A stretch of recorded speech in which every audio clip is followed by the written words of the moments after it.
Like, the guys are perverts and they're not. Like, how is that a way to make a living? Right, exactly. They make a lot of money. That's the problem. They become lifestyle whores. They get used to that. Right. They do. They get used to that. Like $500 a night, $1,000 a night. But maybe we should start tipping less, and then these girls would live, get out of the life. Being nicer. Maybe it's our fault for tipping so much. But, Joe in his act reduces it down to the greatest line. He says, you know what, honey? I'm staring in your birth canal for 20 nickels. And I've seen women do the most bizarre stuff for $1.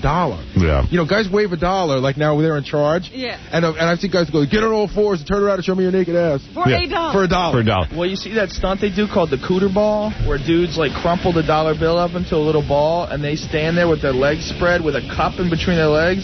And dudes try to throw the dollar bill into the cup? Yeah, and they call it a cooter ball. And they throw it. It's horrible. You know what? You're doing a lot more than I am at these strip clubs. I'll tell you, you never tried I'm on the road a lot, baby. Yeah, I think we got to take Joe over to Scores. Yeah. You know what I've seen that always blows me away? Again, a guy will take $1, a filthy, disgusting $1. This is why you should wash your hands. And he rolls it up, right? Yeah. Rolls it up into a little thing.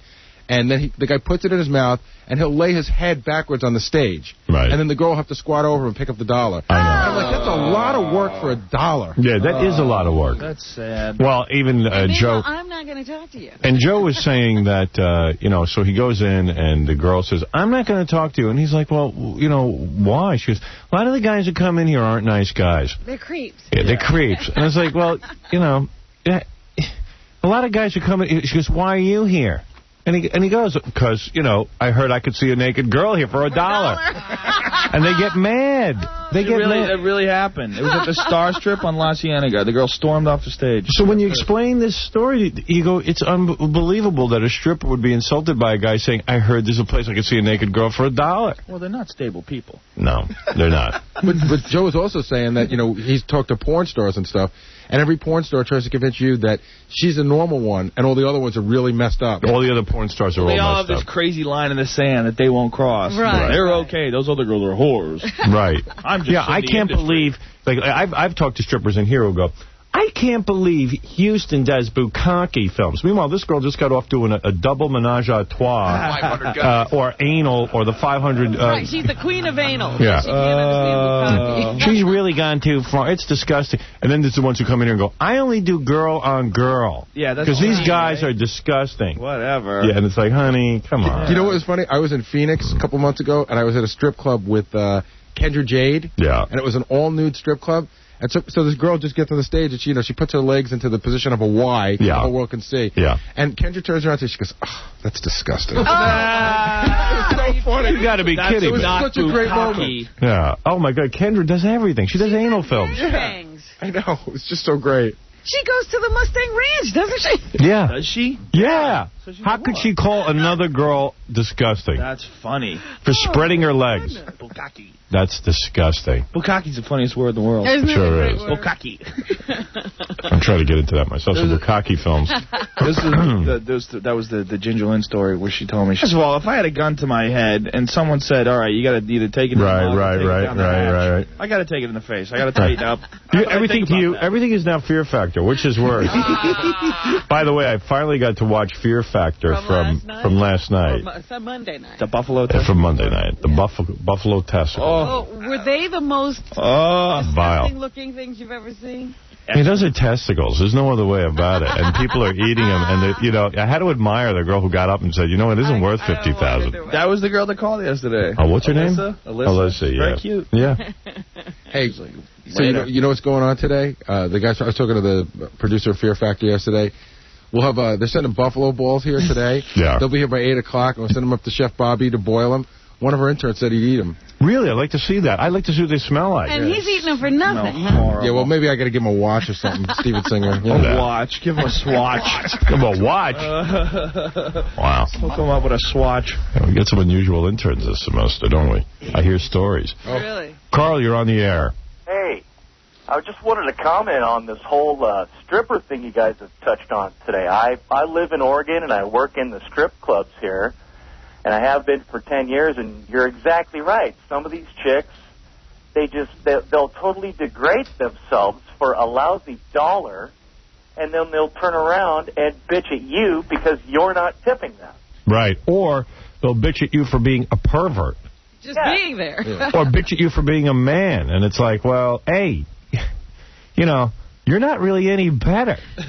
Yeah, that's why they're working there, so that we'll come in and give them $1 at a time. You've been there for 10 years?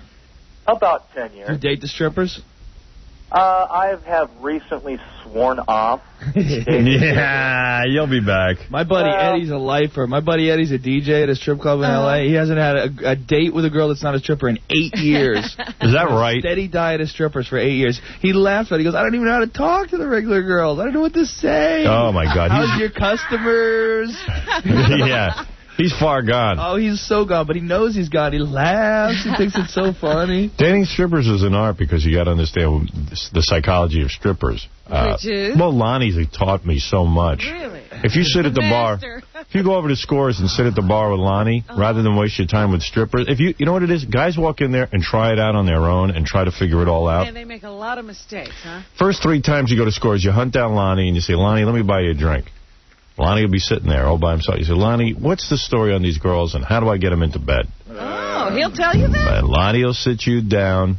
Ask Ronnie. Ronnie, talk about Lonnie. Come here. I didn't know he would give up that kind of information. Not to anyone. There's always one guy at the strip club that knows what's going on. Lonnie is better than any psychotherapist you've ever met. He can analyze and break down in minutes. Yeah, he's got a natural ability. Like Snoop. P.I. till I D.I. Right. Barracuda pimping. Where's Ronnie DeMond, limo driver? / bodyguard / security expert race car driver / race car driver. See, I can't go to strip clubs anymore because I get like too psychologically involved. I start asking them questions. It becomes like an anthropology. No, you got to learn not to do that. Yeah, go ahead. He's up front. James just went to get him. Oh, he did. Get yourself involved in a stripper's life the first time you meet her. Well, no, I mean I do it like at a morbid curiosity. Strippers will suck you in. Oh, yeah. And they always have huge problems. Just asking them what they do when they're not stripping. Ronnie, when someone goes to Scores, I just made the statement, the smartest thing they could do is buy Lonnie some drinks and have them. Hasn't Lonnie taught you everything about strippers? Oh, yeah, I know their whole life story. Yeah. And doesn't I know how to operate them, man. Right. Operate. Yeah, he does. They're like heavy machinery. Yeah. You spent a year in Lonnie College, right? At least a year. Right. Yeah. And what does Lonnie know? I mean, why is he such a genius? He's a genius because, like, you got to become their best friend. Right. You gotta sit there. You got to listen to all their stories about how their fathers attacked them and. Or their boyfriends beat them. Poop. Really? Hey, you know what? When I was watching that show, I didn't think the stunt where they lower you in the car was all that difficult. No? I would do that. You know what? With the baby? You get underwater, disoriented. You got to unbuckle yourself, climb in the back seat. Maybe you're right. It's disorienting. You know? And plus, you're thinking, I'm going to run out of air, and you got to do it. You have to perform some unbuckle it. Unbuckling is hard, but I would just rip the baby out of the seat. Yeah, but what about... It's not that easy. Is the door hard? The window is a roll-down thing. Yeah. You got to roll it down. That's the only way you can get out. You can't open the door. Is it hard to unbuckle a baby, or can you pull it right out of the seat? You can pull it. You have to pull it as a little snap, like a backpack snap. Right, because the baby can't be floating around. Right, exactly. The whole thing is not panicking. That's the big thing. Once you're underwater... Yeah, the black dude totally panicked. Mm-hmm. He couldn't swim. Because he went first. Yeah. That was his big thing. He just was scared of the water. Yeah, I could do that one. Sure you could. Yeah, I could. You could do all the water Let's do it here without any... win in it. I just want to see you perform anything. You like all the water ones. Do you swim a lot? No, I'm not a good swimmer. This is a guy... I can hold my breath, I think. This is a guy who saw a pair of pants in the woods and ran home. So what? He's going to be doing all of this dangerous stuff. You ran away from... Let's go, honey. Me versus you. Right on NBC. I'm just saying, I'm so brave. Joe's offering us the opportunity. I don't think you're all that brave. Let's go. Me versus you. Tell him about the pair of pants you ran away from. All right, I was walking in the woods. Look at Robin. I was walking in the woods in where I used to live on Long Island until my house disappeared. Well, that's a different story. Yeah, that's another disaster. The pants weren't half as scary as the house disappearing.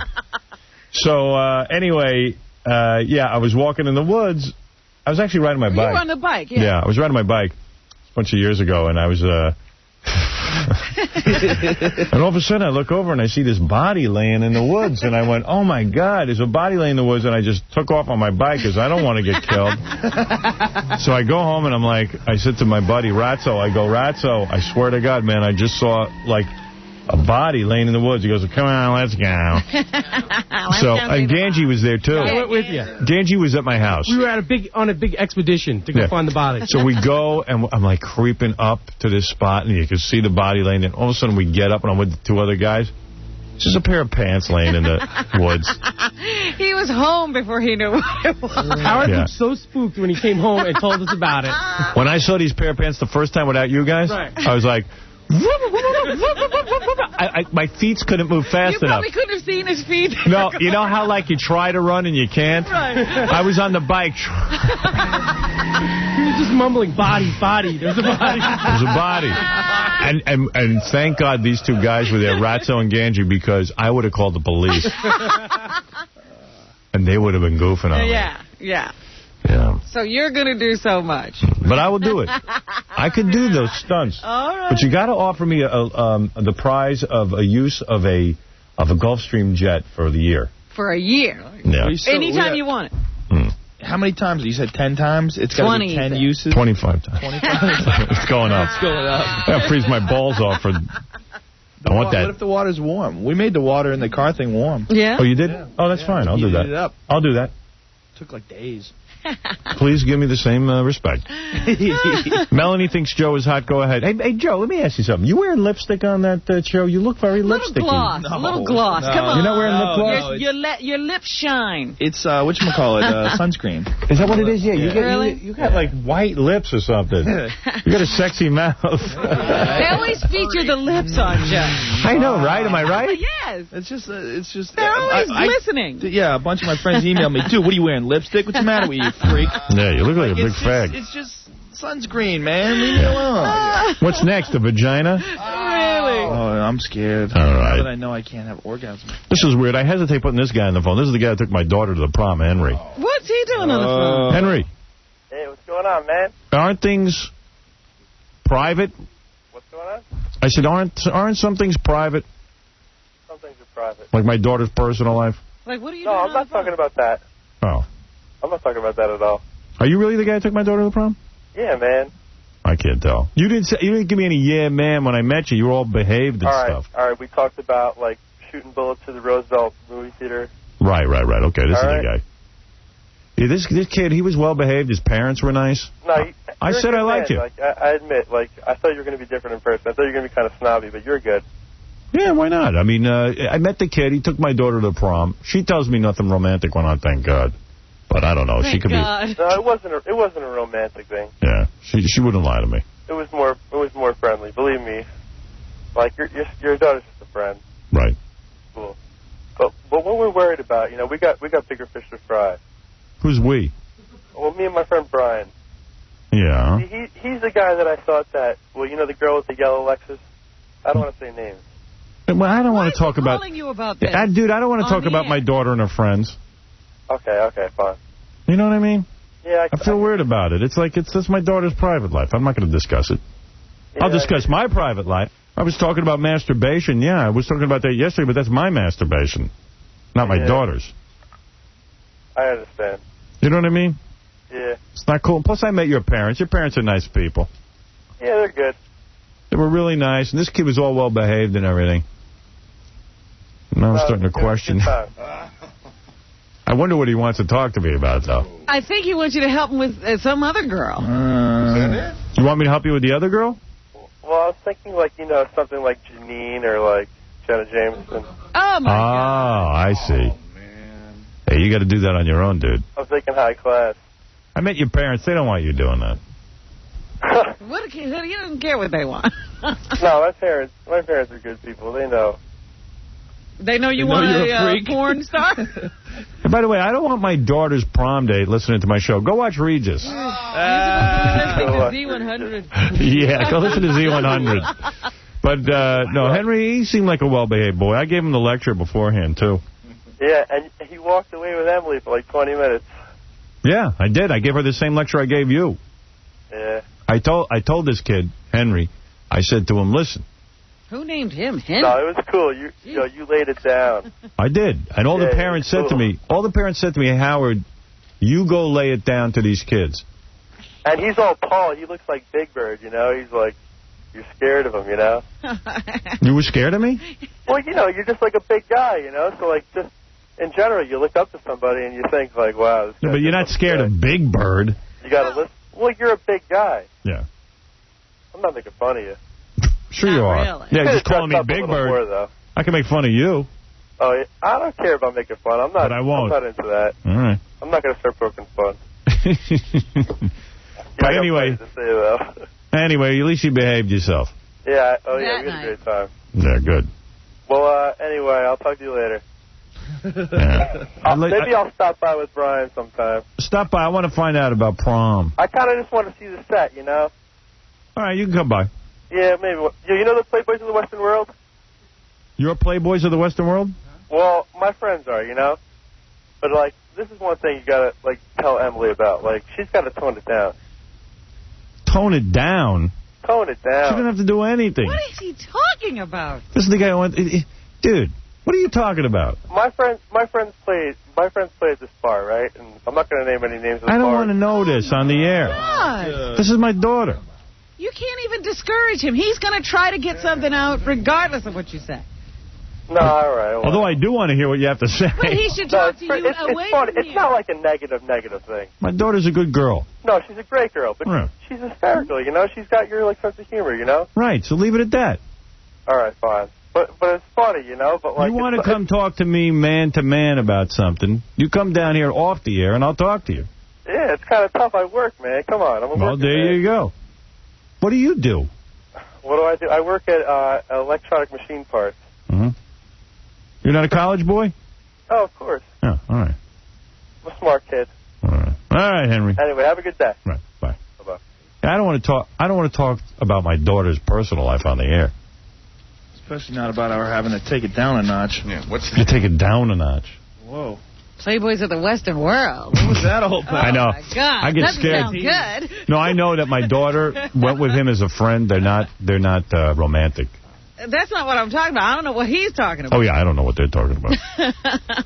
Yeah, not a good thing to talk about on the radio, huh? No. I don't allow my kids to be talked about on the air. But you tell him once, you know, I don't want to talk about my daughter's personal life on the radio. Okay, and he dances around for a little while and tries to get back around to it. Boy, I'd love to call Emily now and find out what's going on. But she's sleeping and she kicked my ass. Because she's a black belt in karate and she could beat me up. Yeah, you bought her those lessons. Now I did. She uses it against you. Now I can't even call her. Big mistake. Don't get your kids karate lessons. Oh, man, I got so much to do here.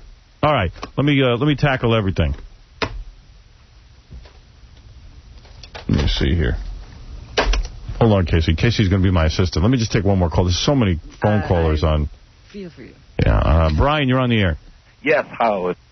How are you doing? Hey, man, what's up? Quick. I respect your opinion so much that I wanted to call for a little advice. I was just wondering if you were ever going to tell your father or mother that you were gay, how would you do it? Are you gay? I am. How old are you? I'm 22. And you've never told your parents you're gay? Nope, they'd have no clue. I would. You've never gone out with any of my daughters, have you? Just Emily. All right, thank you. Anyway, tone it down a notch, will you? All right. Anyway, listen to me. You're about to come out to your parents? Is that what you're saying? Yeah. I might play them a tape of this. I'm taping this right now. All right. Well, I don't think that's the way to do it. No. What I would do is I would sit my parents down, and I don't know what kind of parents you have. That's the problem advising. Are they hysterics or? I mean, like their personality types. Are they disciplinarians? Are they? Yeah, somewhat. Are they extremely judgmental? They're more worried about the neighbors. How do they feel What did they say about gay people? Yeah, how do they feel about the gays? I don't know. Like, my mother's kind of weird. Like, the other day she was trying to tell me, like, the blacks and the Chinese don't like each other. You know, they're very, they're very... You from Boston? Yeah. Yeah, I hear it. What part? Actually, in Boston. Yeah? That's a pretty liberal town. Yeah. Well, the way I would do it is very simply sit my parents down, and I would say... Does he really think they don't know? I mean, we don't know him, and we picked it up. Denial. Parents are in denial. Parents are in denial. Denial. You could have a lisping queen sitting in your house, and they're like, they don't. My boy. That's my boy. You know, I never played any professional ball, but... Can you ask Casey how he did it? Ballerina. Well, you want a serious answer? Yeah. Okay, serious answers. Start slowly. All right? Maybe let them... what you should do is maybe...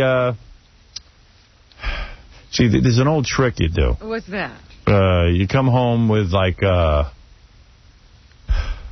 See, what they used to tell you to do is, if you were dating a black woman, you first come home with, like... Or if you wanted to date a person outside of your religion, you come home with a black woman. Yeah, so you come out with something totally outrageous. I'm trying to think... What could he come home with? So you can pull it back, right? I mean, you could start watching Will and Grace at home. How about you just say, Mom and Dad, I love penis?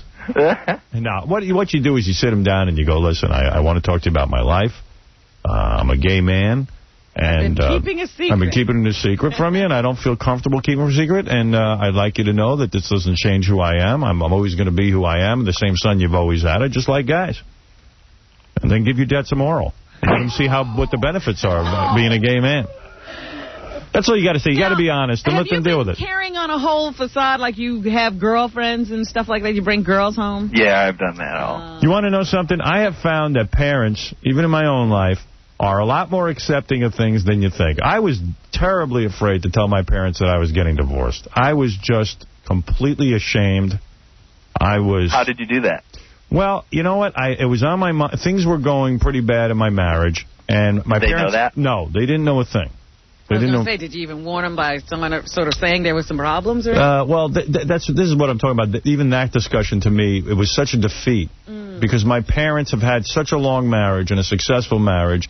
Allison's parents had such a successful marriage. You know, it's just everyone we know is married. And there's no divorce anywhere. And it just seemed like I was a failure. And I was really nervous what they would think.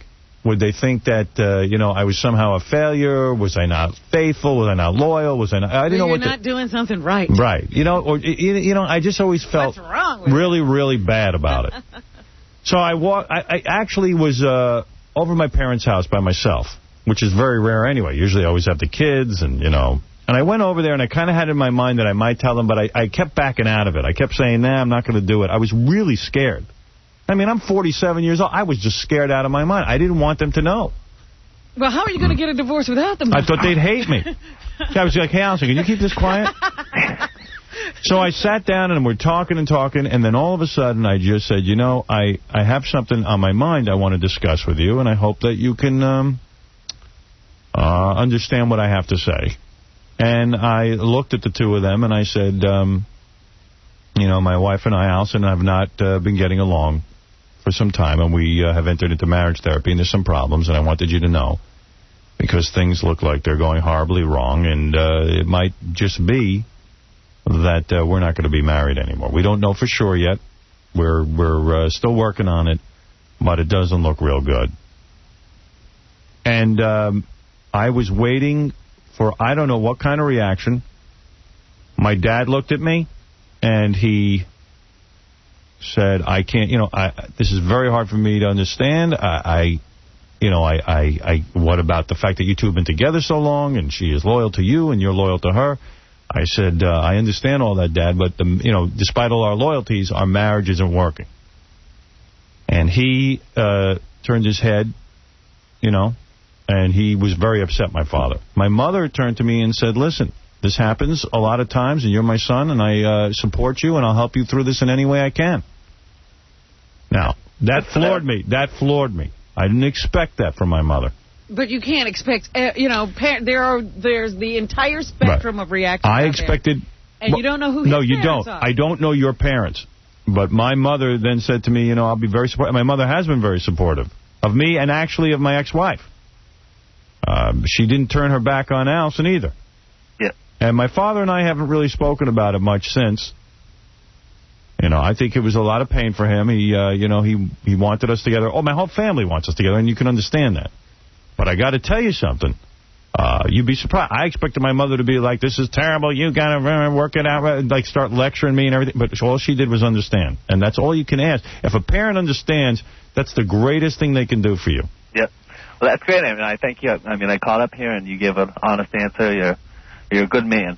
Yeah, and I mean, when you tell them, you know what, the worst thing that can happen is your parents want to disown you, they hate you, this and that, the other thing, but it's better than living a lie. Yep, thanks. And I do want to know how Casey told his parents. Well, Casey walked in. He's still living a lie. Yeah. In fact, he's living a lie to himself. I don't understand. I'm wetting my bed and I can't get aroused.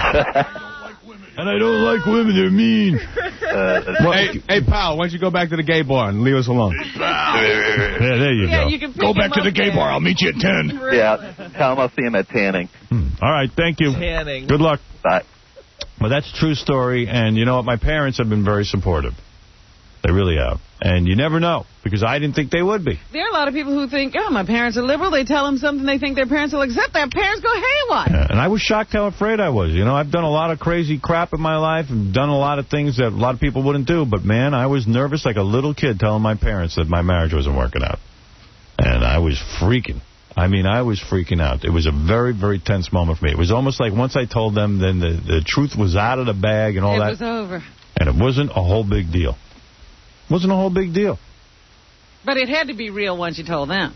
Yeah, then it becomes real. Yeah, that's what I'm saying. That was a done deal, practically. But they were very supportive, you know, and that's really, it touched me. I called my mother afterwards. I said, I got to tell you, you were great. Well, do you realize you were the one who was underselling your parents? Yes, I was.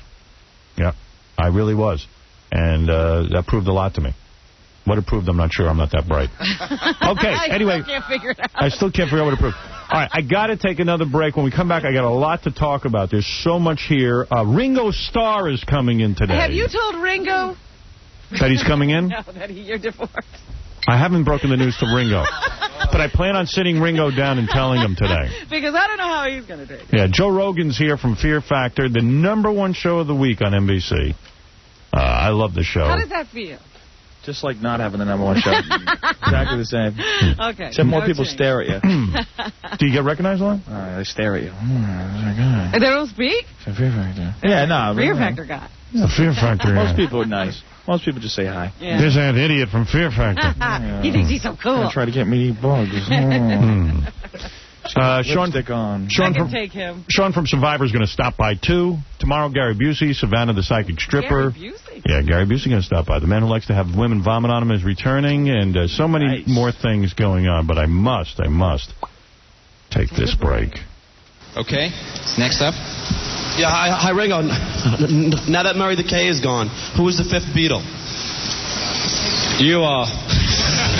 That's what he wanted. If you had a choice between Cousin Brucey, Casey Kasem, and Howard Stern, who do you think it would be? What's he saying? If you had a choice between Cousin Brucey, Casey Kasem, or Howard Stern, it's too early to make those monumental decisions. Thanks. All right. In the blue shirt, yes, sir. Yeah, Ringo, this is kind of a fun question.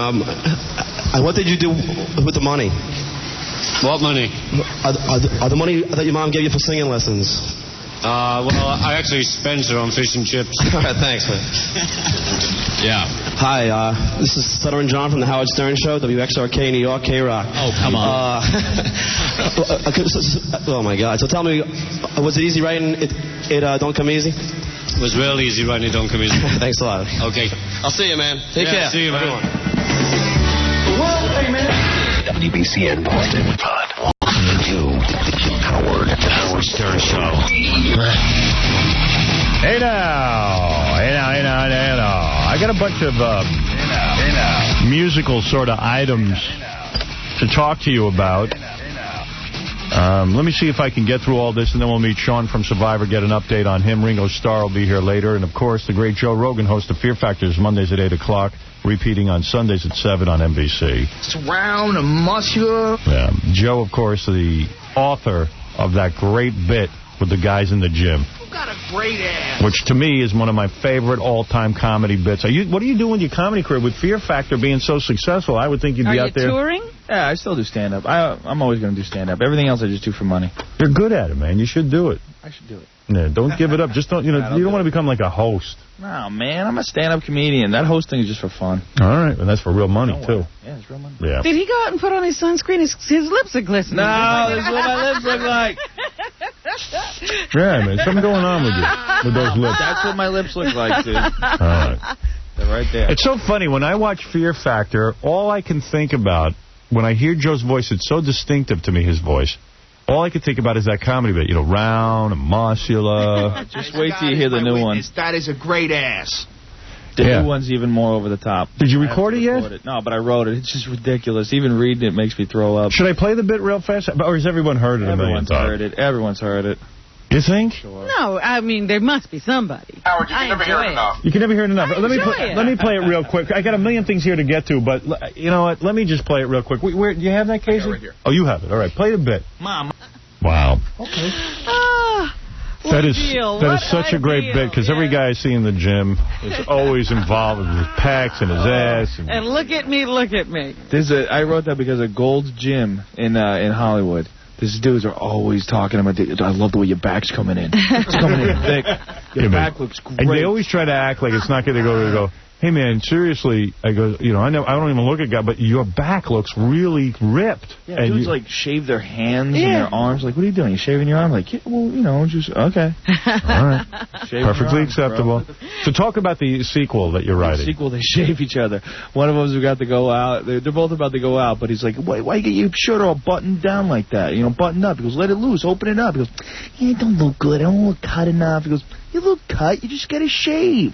You shave your comes out. He goes, isn't that kind of gay? No, it's not gay. It's gay to shave. And it just goes downhill from there. Really? I'll record it soon. All right, okay. Yeah, because I want to hear it the way it was meant to be heard. Yeah. All right, there's a bunch of things gagging, everything. There's a bunch of things I want to talk about, first of all, and some of this is music news, kind of, so I figure I ought to lead in with of course, the top 5. Oh, wonderful. I always love to know what's in the top 5. Right, because this will set you up for my bid, and so I have to become Casey Kasem. It's Howard Stern's American Top 5 Countdown. All right, coming in at number 5.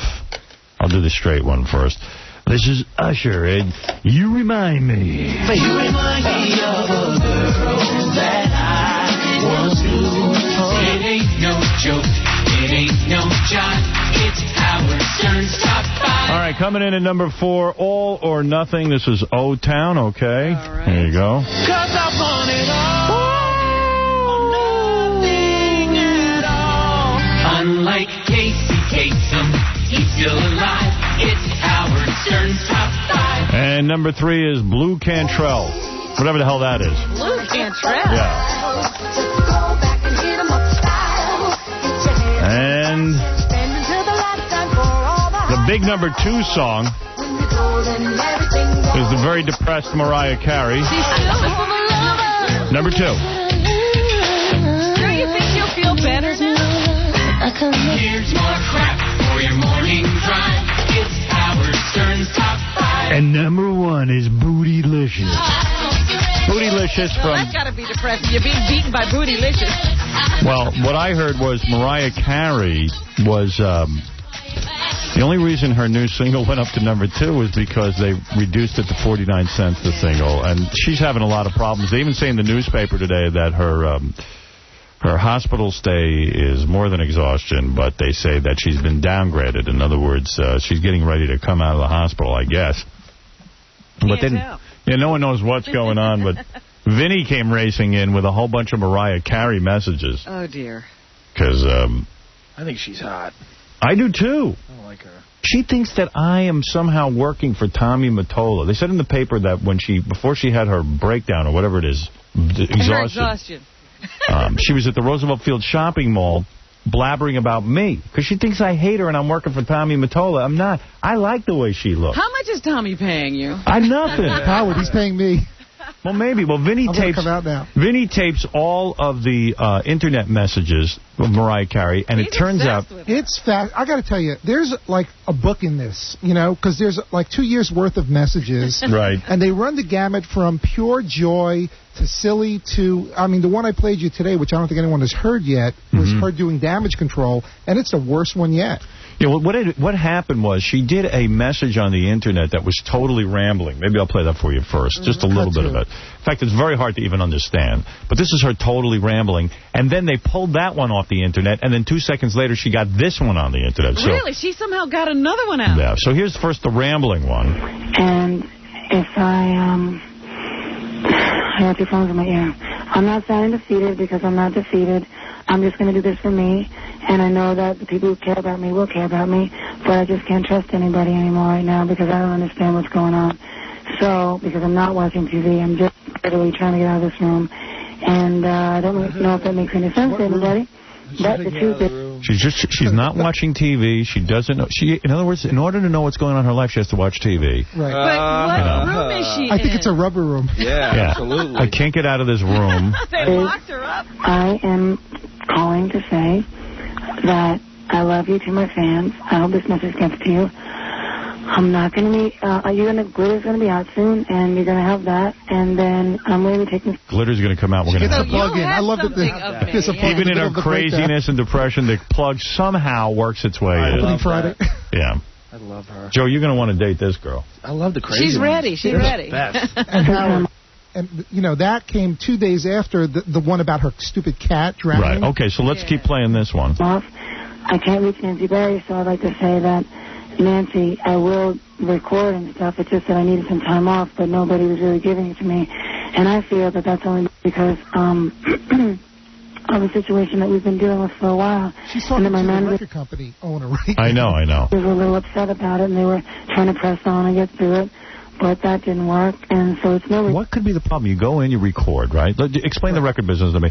You go in, you record these albums, and then the record company puts it out. Right. What is the problem?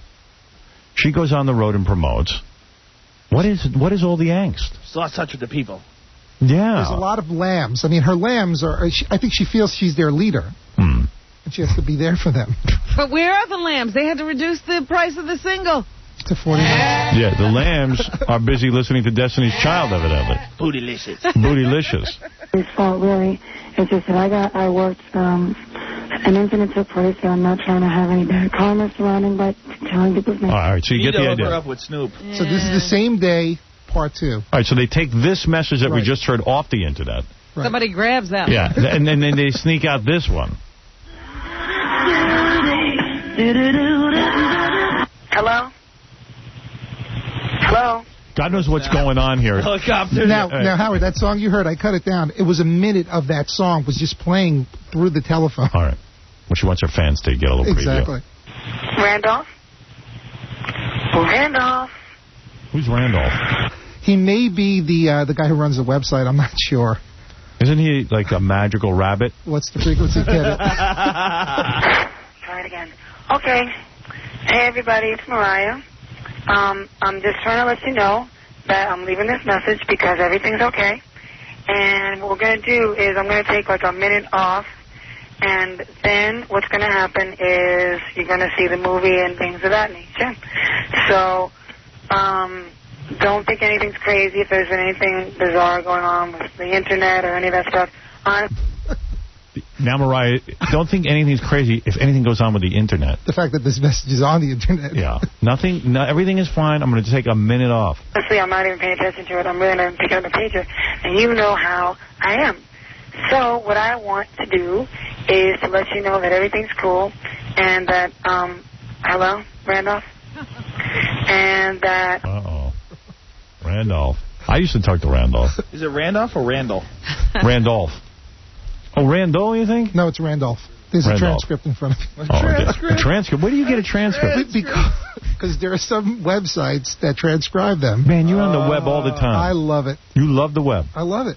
I'm on till like 2, 3 in the morning. Jeez. You're addicted to the Internet. And I don't even know what I'm going to do when I get on it. You start, in one place, and before you know it, you're But look what you do. You transcribe. Although Vinny's one of the few people who has this Mariah Carey message. He's got all the messages. I have. That means Vinny's on the Internet so much, he got this before they ripped it off the Internet. It's like she's calling me practically. She puts the message on the web. He's probably the only one who does that. Webheads are the best. Vinny, you are a total geek. I know.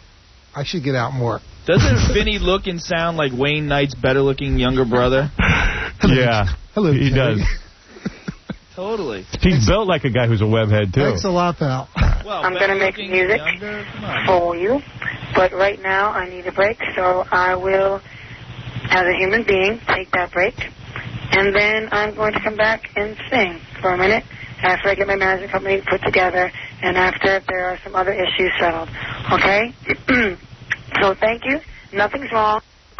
You don't have to do anything to anybody. I just need a break. Because I know I don't say this very much, but guess what? It's time to take care of myself. And I feel it's a little bit disgusting that people can't understand that a celebrity is not more important than, and this is not going to make much sense, but my friend's little girl and her safety. That's all I cared about, basically, and some other personal issues. And honestly, this is not for anything other than the fact that I care about my... Wow. What did she just say? Here's what she said. She said a mouthful. She has to take some time off. She thinks it's personally disgusting that people don't understand that celebrities are better. Then she caught herself and said, I'm worried about my friend's little girl's safety. She's rambling. I mean, this is what I think she was doing. To a completely different topic? Yeah. She's all over the place. Love her. There's a lot burning up in that head of hers. Is this turning you on, dude? I love it. I love psycho chicks. Yeah, what? You couldn't handle the chick from Survivor? You said she got too wild. Oh, no, she wasn't the best kind of psycho. This is the best kind. This is rambling, crazy messages. Well, there's a website called... For a minute. Don't you think if you could get into her life, you could rip all her money off in 5 minutes, too? Do you think so? Yeah, I mean, I think you'd be controlling I think the estate. money's the last thing you'd be able to touch. Really? Yeah. I think she locks it up tight. Well, I read in the paper her family's now coming in to manage her and run her career, so she must really be whacking out. Yeah, maybe. I don't think they're going to get at the money. No, I don't. I think there's a lot of money too. Yeah, please. dude, that's Mariah Carey. That's Mariah Cash. And I'm telling you this, and I would like to walk out of a hotel with some dignity. So, that being said, you guys know how random my messages are anyway. I love you, I appreciate you, and I enjoy you, and we're going to do it again, okay? And there's nothing to be upset about. We still win. If you win spiritually, you win anyway. Okay, I hope this message gets sent. I pray, actually. Actually, let me see something. Just hold on. They got cut off. She's so gone. I love that you don't have to do anything to anybody. Like she's got an army of she's got an army of people, and they were about to go. Bree is going to go after Howard. I love that she thinks that... I don't even know who she thinks she's talking to. Don't worry, we're going to do this together. I love you. I appreciate you. Yeah. Well, there's probably 4 people. You know what it is, Howard? No, the fans have the fan books. You know, they build but you understand, there's probably about 20 hardcore fans on this internet website. You know, there's a lot less people than she thinks. But there's a lot of Mariah websites on the internet. Yeah, I understand that, but I'm just saying, I don't, what is she? Don't worry, we're going to get through what together? I don't know, her man. career? Teenage girls love her. Teenage girls, I know, I bet but there's millions of fans. And they circulate they're the tapes. Not on the internet. Oh, they are. They do. Girls are all over everyone. They're on more than me, I think. Really? Yeah, but what does she think they're going to do? Rise up and protect her? I think she thinks... Well, they'll call the radio stations and request a song. They'll call MTV. You know the other messages she left. Yes, Michelle, you're on the air. Hi. Howard. Yes. What do you think about Cleo? Cleo who? Huh? Cleo who? Cleo, you know the lady that's on the TV? Miss Mariah? Oh, that psychic chick with the cards. Oh, well, I think all psychics are, bizarre and rip-offs. In fact, the other day, a woman called us who called in, was promoting her website. She's a psychic, and she made a prediction about where Chandra Levy was buried. We tried to go there with Crazy Cabby. He was prepared to dig. If anybody heard that show, it was wild. Because I knew that the psychic, obviously I know psychics aren't for real. No, but you know what? This lady pisses me So off. I said, hold on one second, hon, because you asked me a question. All right. So I said to myself, how is she going to get out of this? She's agreed to go fly there. So we get there, and she says, listen to this. But Chandra Levy, you have to go 30 feet underwater to dig her up. I go, 30 feet. She goes, it's your fault you didn't bring scuba equipment. I go, what? How did the people who buried her how did they get into there? 30 feet of water? Can I just say something? So anyway, listen. So I said, go on this person's website. It's unbelievable. I went on the website. It says, to make an appointment with your channeling psychic session with Lisa, who was on our show the other day. Listen to what Shut up! So then... Lisa, she won't shut up. I want to say Lisa with the coach. Oh, thank God you said that. Is this Mariah Carey? No. Okay. Take anyway, the blue pill. So I started looking at the prices they charge, okay? Yeah. All right, here you go. Yeah. What do you think it costs for an in-person session to sit with Lisa? $50. $150,000. Lisa? No, easy. Oh, I'm sorry. Can't call her ugly. It goes in person. No. I don't like baggy pants. I don't like parachute pants and Let me tell you Mariah. Oh, you are Mariah Carey. No, let me Mariah, honey, listen to me. Howard, listen. I am such a giddy when I say listen. Yeah. I hate Cleo. Listen to me. I was all alone in my Florida apartment, right? And she's like... Apartment. She's a in crazy my Boston apartment. chick. She's a crazy Boston chick. I am a Boston chick. Joe, I know. Let her get her point out, please. Listen. So I'm sitting in the apartment. She's like, let me tell you this. And the lady calls in and she's like, all right, my boyfriend. She's friggin' seized up on that. She's like, yeah, your boyfriend is not on his business trip. He's out doing this one. I'm like, what?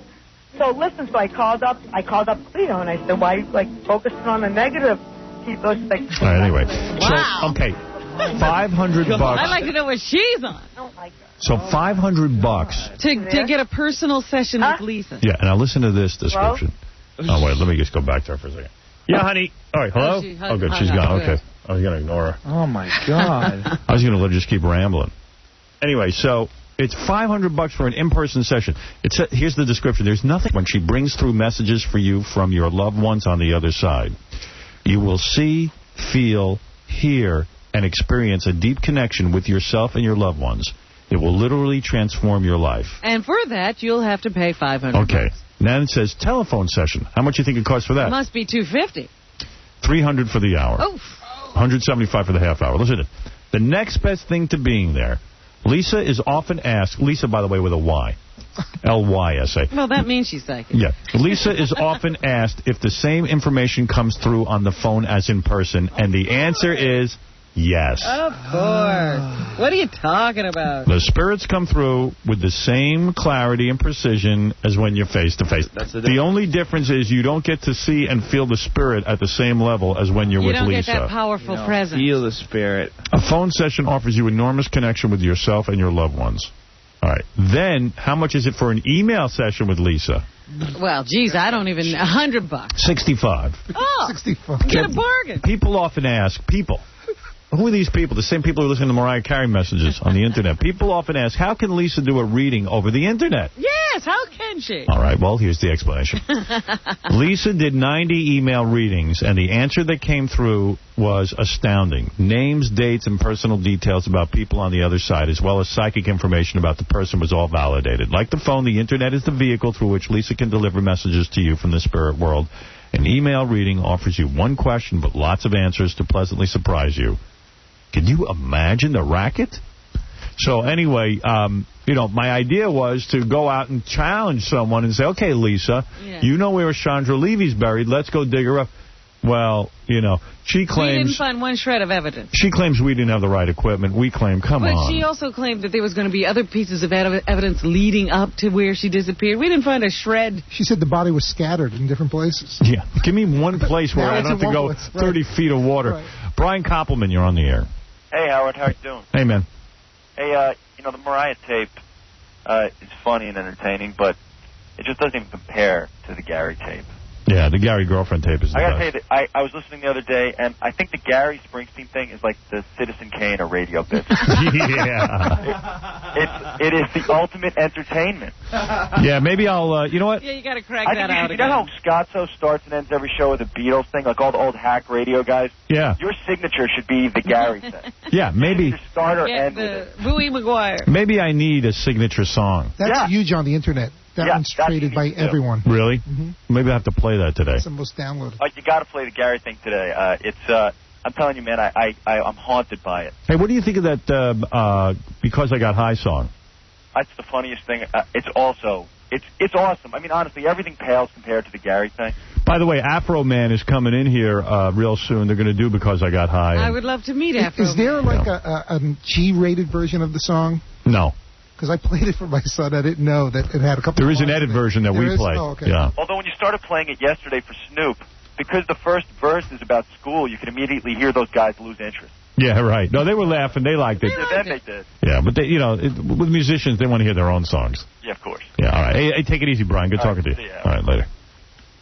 I understand. Somebody was telling me they saw Snoop and the guys leave the radio station, and they had a big boom box with them. And they said every 5 steps, because they were drinking in here and they were smoking and they were doing they'd put, the boom box was blaring their music, and they would sit the boom box on the ground and start dancing in the street. And then they'd pick it up and they'd go another 5 steps, put the boom box down, and dance. That was a cool interview, by the way, with Snoop Dogg and the East Siders. I loved it.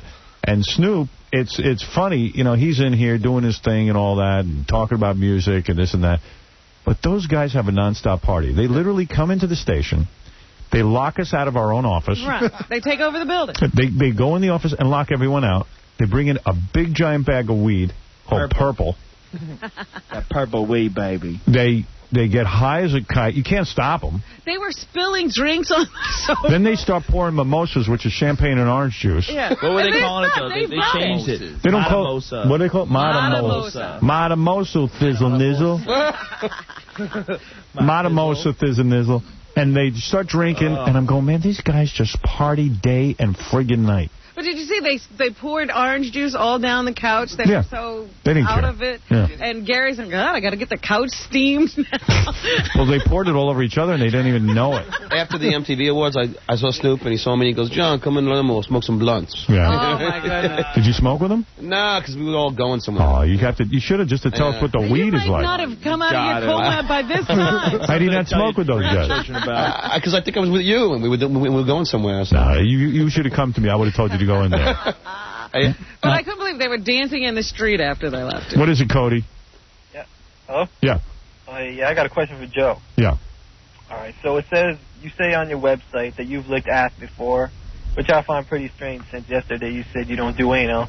He doesn't do anal. He just... I said I did it. He just licks... Let's put it this way. He gets it. He licks girls in a bad spot. From Survivor. I never did it. Why? Never licked that. Just didn't get crazy enough. You just got to get to that point where you just snap it. You're just crazy. But it's like anything. It's got to be with a chick you really dig to do. You just want to bite a golf ball-sized chunk out of her ass. Yeah, but Joe, is it like... You got to be under some influence, right?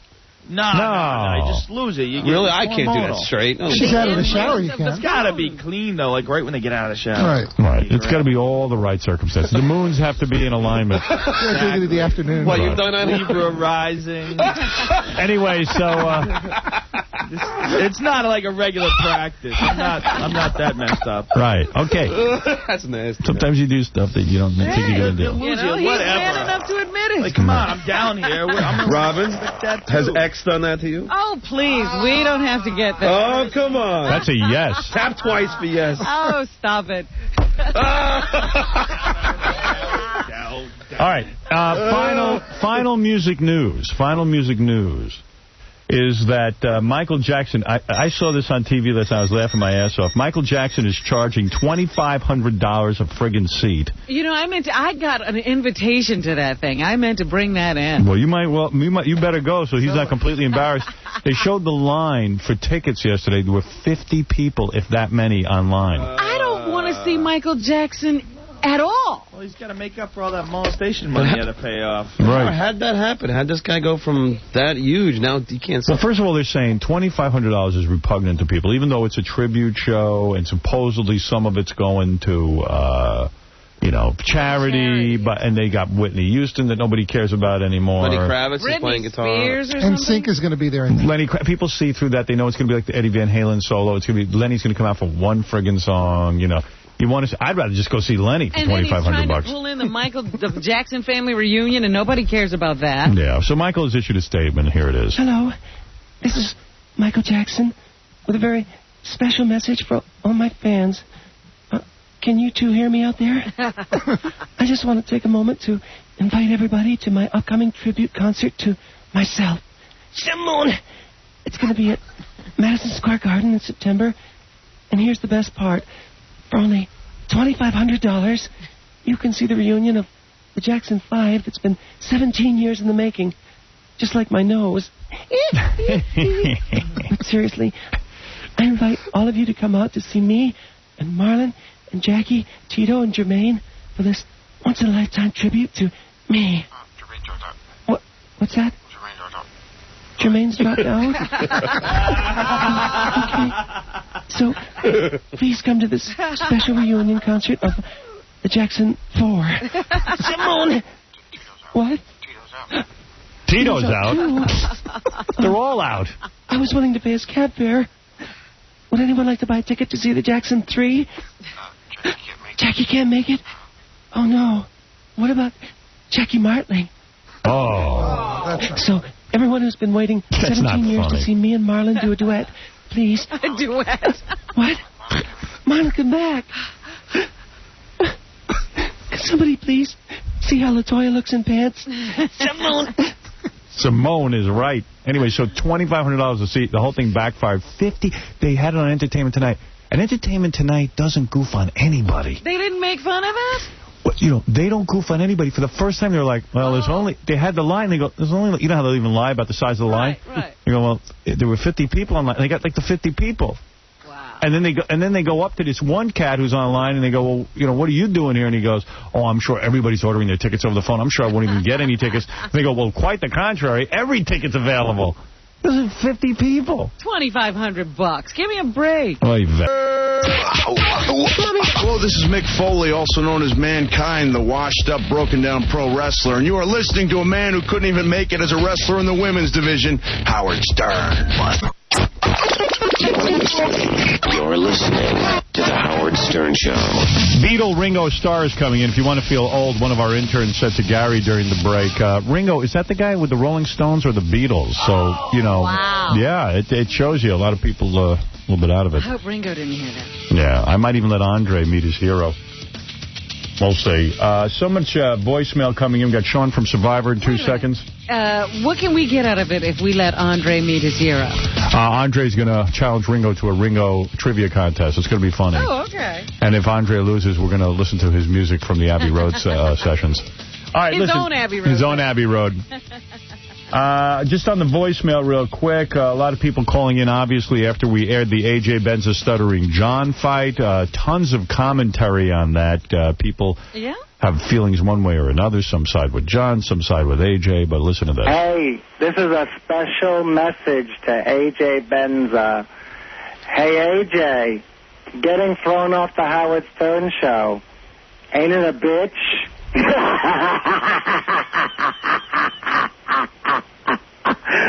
Oh, you blew half your career there. Now you're not getting that exposure, AJ. Tough luck, buddy. You don't assault the people whose show you're on, you fool. AJ, getting thrown off the Howard Stern show. Ain't it a bitch? Oh, AJ, why don't you just get a wig so they don't have to bug you about your hair? All right, so very gay. Lots of stuff coming in about that. Yesterday we had Jerry on from Survivor, Joe Rogan, of course, the host of Fear Factor, who was here again today. He got into a little scuffle with Jerry over their relationship 6 years ago. They actually used to go out, and people were calling about that. Some liked Jerry, some didn't like Jerry. It's Please don't ever have Jerry, that filthy, rotten whore, on the show again. Thank you. Thank you. 5-second message. Angry women. All the angry women hate her. Well, there you go. Frustrated housewives. By the way, a lot of people happened to catch Baba Boohai on Saturday. He was on VH1 for Rock and Roll Jeopardy. He took on Casey of Casey and the Sunshine Band and Weird Al Yankovic. And Gary was smoking? Gary smoked them. No, I don't mean like homosexual smoked them. I mean he smoked them and won like his final score was like 14,000. Wow. To Casey and Weird Al had about 3,000. Yeah, but Casey got wiped out. $50. Yeah. What was that? Casey finished with $50. What did Weird Al finish with? I think it was like 12 or 1,300. Here's a little sample in case you missed it. Gary, still you. Let's take Toys and Games for 100, please. Group that recorded the 1970 album Layla and other assorted love songs. Gary. Who are Derek and the Dominoes? Yeah. Toys and Games for 200, please. This 1983 Greg Kihn hit is close to our hearts. Gary. What is Jeopardy? Yeah. Toys and Games for 300, please. Juice Newton's Trump Card of 1981. Gary. What is Queen of Hearts? Right again. Toys and Games for 400, please. Nice choice. You guys are doing all right. Casey of Casey and the Sunshine Band looks like a stone wall standing there. They're sitting there watching Gary play this game. Yeah. It's a pretty competitive game. Not really. On. How much you want to wager? Let's do 1,000. All right, for $1,000 under the category toys and games. Here's your clue. In 1957, Elvis donated thousands of these to the National Foundation for Infantile Paralysis. What are teddy bears? Wow, nicely done. By the way, I don't know one of these. That's still your board. Let's close out toys and games for 500, please. A show that's not even on the schedule. You're talking about the number one show. You don't think it's coming back? We're in production. What are you saying? Why can't you admit that it's a great show? You're being a company man. It's a big hit with an asterisk. That's what I'm saying. Dude, you're being a company man. You're nervous about it. You know it's coming back. You know it's going to do very well. You don't know it's coming back. You don't know absolutely do, because we're already in production. But when's it running? We have open casting actually this week. Go to fearfactor.com. Or but Survivor wasn't on the full.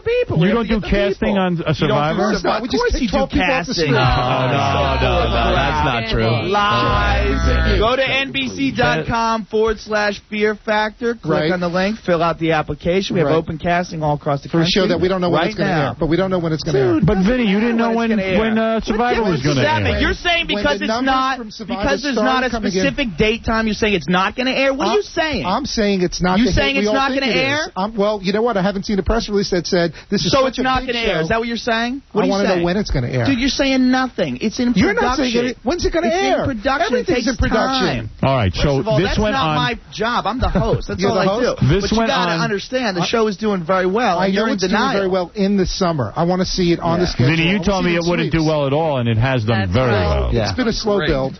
Dude, shut your hole. You said it would drop off after the You're being a company man right now. You're being a little CBS brother. What? Wait, what did you say? What if CBS fires you? You going to come to NBC, be a little bitch for NBC? Yeah, baby. You're a company man. No, I'm not a company man. Yes, you are. Big Listen Brother to is you. a much better reality show. Big Brother sucks 18 different kinds of ass. So right. You're on the internet, right? You tell me you. Oh, the internet! Oh, please! That's where the real world lives. You've got your own website. I would be. Yeah, I do. I'm on the internet with annoying flash that takes you 20 minutes to get. You know, there's a little thing that says skip flash. Press the button, knucklehead. Type on a black background. Come on, dude. You don't know how to work the internet? It says skip flash. It's really simple. You're dazzled by all the sound and animation. You can't even see the skip button. Dude, it's before you get to that. The opening page to skip something that sucks. So you don't have to go to it. It's so great. Why skip? Because it takes a long time to load. If you've already seen it, you don't want to watch it again. Why put it there? It's like an annoying. Because a lot of people like it. Like who? Like people like Fear Factor. You two should weightlift together. You laid. You got a great 18 to 49 demographic. Seriously,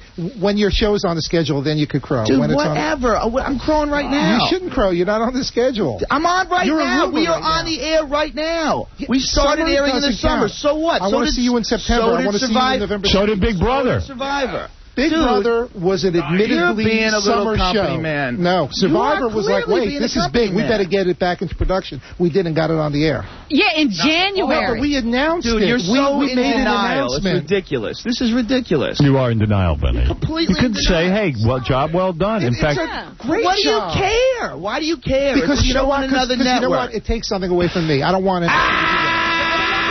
That's it. Well, denial. Well, no, denial. You're a Mark, you're on the air. Mark, go ahead. Mark, go ahead. Fear Factor kicks ass and Survivor sucks. That's pretty stupid. Survivor. Yeah, that's stupid. That's stupid because it's anti-CBS. It's anti-company. Nothing but a promotion to get people. Oh, wait a second, man. You don't have to use the F word. Basically, you ripped off the element of Survivor, one of the coolest things. Well, first of all, wrong. Fear Factor was on in Holland years ago. What? Fear Factor was on in Holland 3 years ago. It's called Now or Neverland. So we didn't rip off anything. Hey, they all ripped off the real Japanese world. Exactly. And the Japanese have been doing Fear Factor for 20 years. Exactly. They've been putting people in the desert, covering them with honey, and having anteaters. Cover them with crabs in a bathtub, and they bite them. Joe's big in Japan. Fear Factor is huge, Vinny, and you know even Survivor's going to have to adjust. They're going to have to step up to the plate and have more gross things on there. You're so in denial. And you can't even think. No. You can't even think that Big Brother is better than Fear Factor. It's pandering to what? Pat, you're on the air. Smiling while you're doing this. You're smiling while you're doing this. Pat, go ahead. If you can get a word in, it would be a miracle. I want to see it on the schedule. Fear Factor is a kick-ass show. I like it better than Survivor. So do you know when it's going to be on after September? Dude, you know shut up with this. You know when. I would definitely watch it over Survivor. All right, listen. I was on Survivor, and I like Fear Factor. I mean, it's a very entertaining show. What did I do? Mr. Alphabet. We're about to vote off. What comes after L? Dude, look Screwed at up that vote for a you. show. You being Joe, such a whiny bitch. Vinny already? Come out from Vinny, I liked Sean, you what about before this. what about You're what such a company man? What about what Vinny just said? Mr. Alphabet? Mr. Alphabet, you voted people up with the alphabet. I knew exactly what I was doing. Yeah, hey, less than 36 out of 39 days out there, which is better than most. Yeah. Wow. Well, Vinny, you're obviously very... so sad. Wow. You got to get off the internet, bro. Mingle. Go have a cocktail. Jimmy, you're on the air. Hey, Howard, tell Vinny to shut his mouth. He sounds like Mel's bitch. I bet you Vinny gets a big fat raise.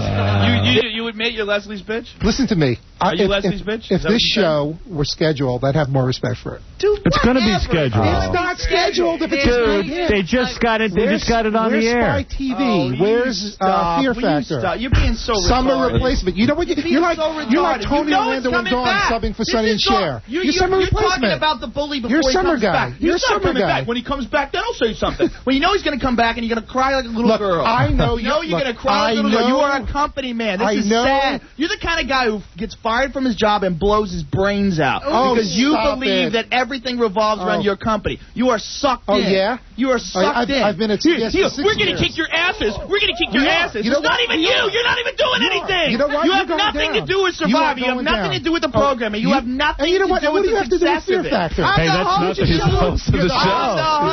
I'm a witty, good-looking guy, unlike you. Unlike you. That's right, company boy. That's right, Sucky. I got a full head of hair. Look at this. Oh, man. Oh, getting ugly. That's ugly. Anyway, hey, wait a Wayne second. Knight's illegitimate retarded brother attacks. Wait a second. Listen to this. You're going down, man. No, I'm not. It's going to be sweet when the numbers come in and you're up against it's going to be so sweet when the numbers come in. It's going to be so sweet. My company going to beat your company. Ralph, no, excuse me. Jeff, go ahead. Yeah, this is Trisha's new boyfriend, and I want Sean to stop calling my lady. Are you doing that? Hey, nice to talk to you again. Is this ain't the real guy. I got oh, that's him. That is him? Oh, okay. Let's go to John. John, go ahead. Yo, Howard, how you doing? I want to say that I like Survivor better just because I always look forward to it more, like the anticipation's more. I mean, Fear Factor's great. I watch it every week. They're both good shows. But Survivor's slightly better. What?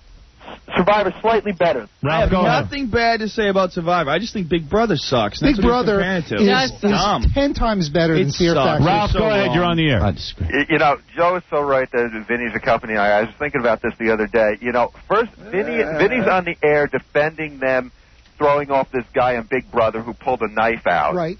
And then 2 days later, he's defending AJ jumping on John. They're different shows. Vinny, that's so ridiculous. The guy on Big Brother wasn't even violent. He was just messing around with the girl. He put the knife in AJ was going after somebody because he was pissed off in a violent thing. Well, listen to this. Who cares? Hey, Ralph, thank you. And wait. What? Wait, and also Big Brother is horrible. Oh, come on. All right. Listen. It is. It really is. Vinny, if Big Brother was on NBC, you would hate it. You would hate it if it was on NBC. You would hate it if it was on Fox. You'd like it because it's on CBS. You know, Benny hated Temptation Island. He's right. What sucks now? NBC sucks now. They were good about 10 years ago. There's nothing there. All right, listen to this. Didn't you hate Temptation I Island? got one word for you, dude. Yes, dear. One word. News radio. You ever watch that show? Yes, dear. Yes, dear's a great show. It's a nice new sitcom. Benny, didn't you hate? Good ones. Didn't you hate Temptation Island? It's going to beat you, yes, dear. We'll kick your ass. Dude, whatever. Yeah. Oh, wait, you're not on the schedule. No, we won't whatever, know. Dude, just right now, you're in just production. Grosser and you're grosser. like a pilot all over again. You had a big hit. So when are you on the schedule? We're in production because we're making new episodes. Yeah, they're going to air when? Because people like when the show. When is the show going to air? We're done. This went on all commercial break. I had to separate them. Vinny is like annoying. Then Vinny started on me because remember we did the David Letterman bit the other day? Yes. We had this guy in who does a great dead on David Letterman. Howard. What? 50 messages from people who should know better were calling me saying, I can't believe Dave was saying those things. Can't believe people that I think actually know Dave were calling me. And you never, ever revealed that it was an imitator. I said it was David E. Letterman. No, that doesn't mean anything. Like Alfred E. Newman. Did you guys hear it? Did you hear it, Joe? Don't play it again. It's awesome. Play it again. Don't play it again. Joe, shut up. Right, wait, here, let me find it. Yeah, play that. I got to find it, wait. Where'd you put my David Letterman Lest stuff? anyone think that was Dave, it's totally farcical.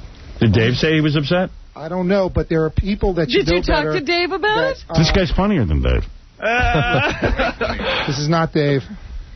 Here, listen to this. I am very excited, by the way, not to change topics completely, but I'm very excited because David E. Letterman is here today with us. David E. Letterman. Morning. How are you, Dave? How are you today, Howard? Hey, good to see you. Yeah, I just wanted to say something real quick here. You know, I don't know if you saw this, but I saw the Puff Daddy on some award show. Yeah. Do you enjoy the Puff Daddy? Yeah, sure. Yeah. We just had him on here. Yeah. You know, every time I hear his music, I always get the feeling that, you know, I'm about to be a bunch of spears thrown at me. Oh, my God. That wasn't Dave.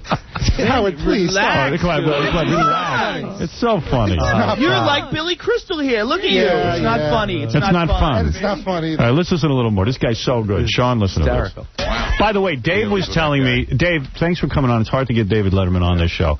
I think whenever David's with you, though, he gets really racy. Well, David said to me on network television, Dave, you said that you cannot say what you want to say, that they censor your program, and here you can do all the comedy you want to do. Exactly. Yeah, we love your late night show, but it really is kind of tame. I know. It's like, you know, I'm moonlighting from Crack Magazine or something. Yeah. Yeah, no, you know, and another thing, I'll give you an idea. I was watching that Benicio del Toro on that movie Traffic. Traffic, yeah, I love that movie. Exactly. And, you know, all I could think to myself was, where's my wallet? I kept checking to see if it was in my pocket. Yeah. Well, you know. Is that because he's Puerto Rican? Is that what you're saying? I don't know. I don't want to say it. You like doing this show. You feel free. I can see that. I'm enjoying myself. And, right. By the way, I got a little tip for you. The hookers in Times Square are accepting tax rebate checks. I don't know if you folks know about that. Whatever happened to the good old days, Howard, when you could kill a prostitute and turn her into a girly suit? Yeah. Oh, boy. Oh, that's funny. Bad. That's good material. Yeah, but, you know, like, you just can't go put a person on that sounds just like him. Why not? Why not? People, what about Rich Little? First of all, Rich Little does there's that. some people out there that do Dave's voice illegally. Like, they call other celebrities pretending they're Dave. Yeah, we're not doing that. So we're not doing that. Well, you got to be rich. We got a record out, though, and that's why we're here. Yes, but Ringo, are you claiming you're not rich?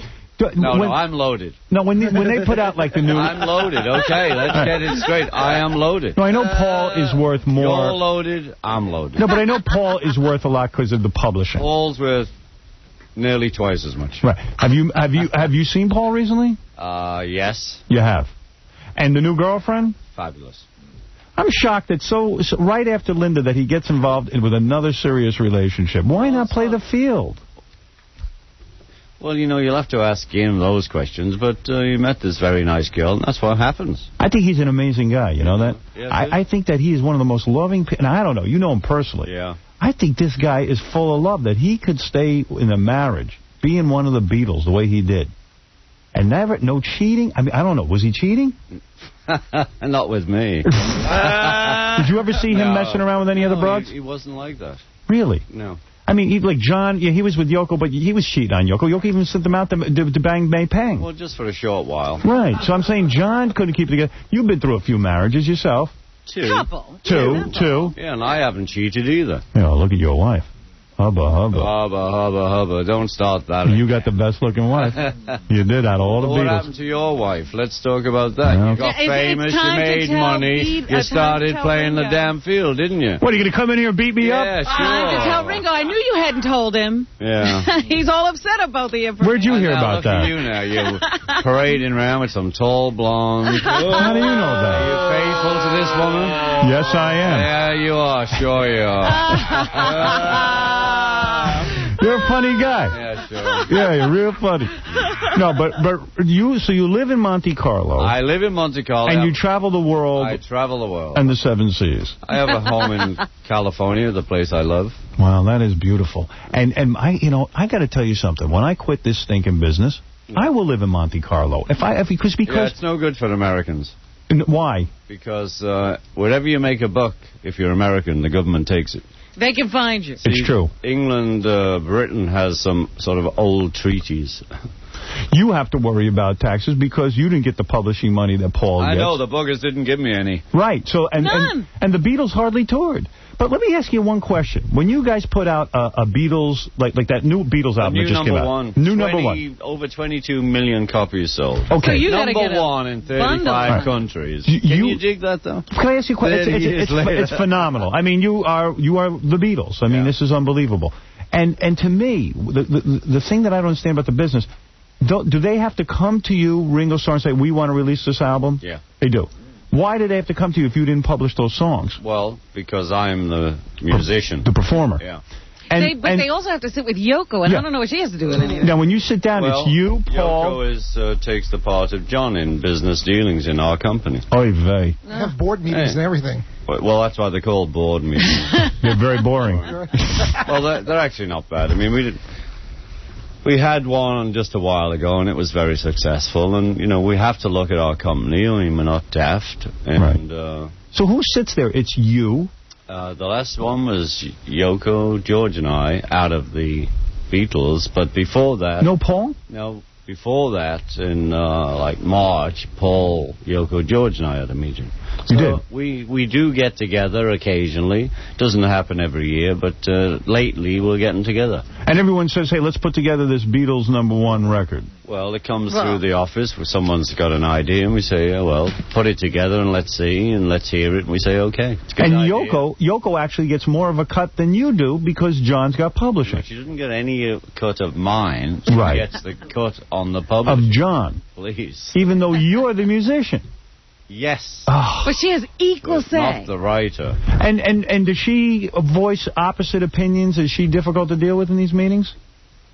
She's not difficult, but she does voice opposition sometimes. She does. And do you want to just throw Chinese stars at her or what? I mean, do you go crazy in there in those meetings? You have to remember that I put up opposition sometime, and Paul will put up opposition. Yeah, but you guys had something to do with it. Yeah, well, you have every right. You're Ringo. Mainly, we are not putting up opposition. We were trying to go forward. I see. Well, you put your best face on it, but I think I'm reading between the lines. Oh, I'm sure you are. Yes. One thing came up at one of the meetings. I don't know if you were there.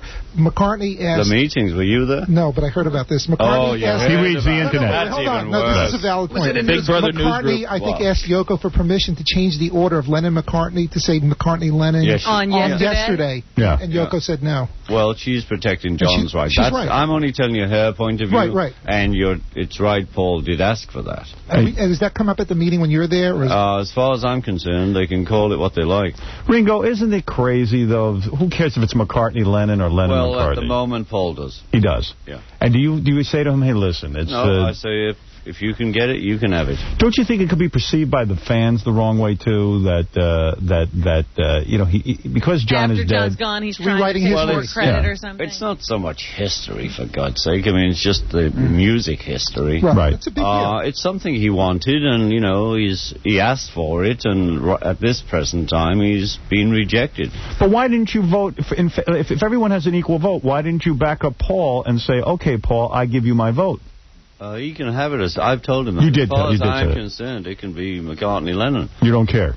So Yoko had a dissenting view. He had his position to hold, and he has to deal with the publishing part of the partnership. And I I'm think not that's part just of that. between him and Yoko. Oh, that's between him and Yoko. Imagine Paul has to go to Yoko and ask for this. Yoko. It's incredible. Oh. Good morning, Yoko. How are you, darling? I'm Everything here to good? talk about my record, but, there's always sidetracked. We're always going to get into something different.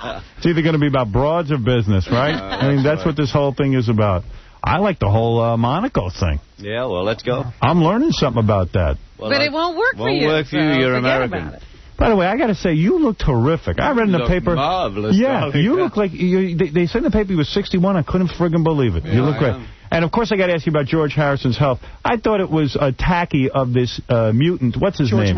George Martin. Who, by the way, he didn't do that much with the Beatles. He's going around taking a lot of credit, I feel, for the Beatles, George Martin. And I don't think he has. I think he pushed the record button, this freak. How does Ringo feel about it? Ringo, what do you think of that? Why don't I say something? Go ahead. Go ahead, Ringo. Yeah, go ahead. Well, George Martin was a very integral part of what we did. Go ahead. First of all, he took a chance on us. Nobody else would give us a chance to make a record. Then he was a bit of a big shot. He'd just, come in for the take. Right. But then he was part of it because he actually was musical and he could write it down. So if John said, I want the violin to go doodle, doodle, doodle, whatever, right. George could write that down for the musicians, the real musicians.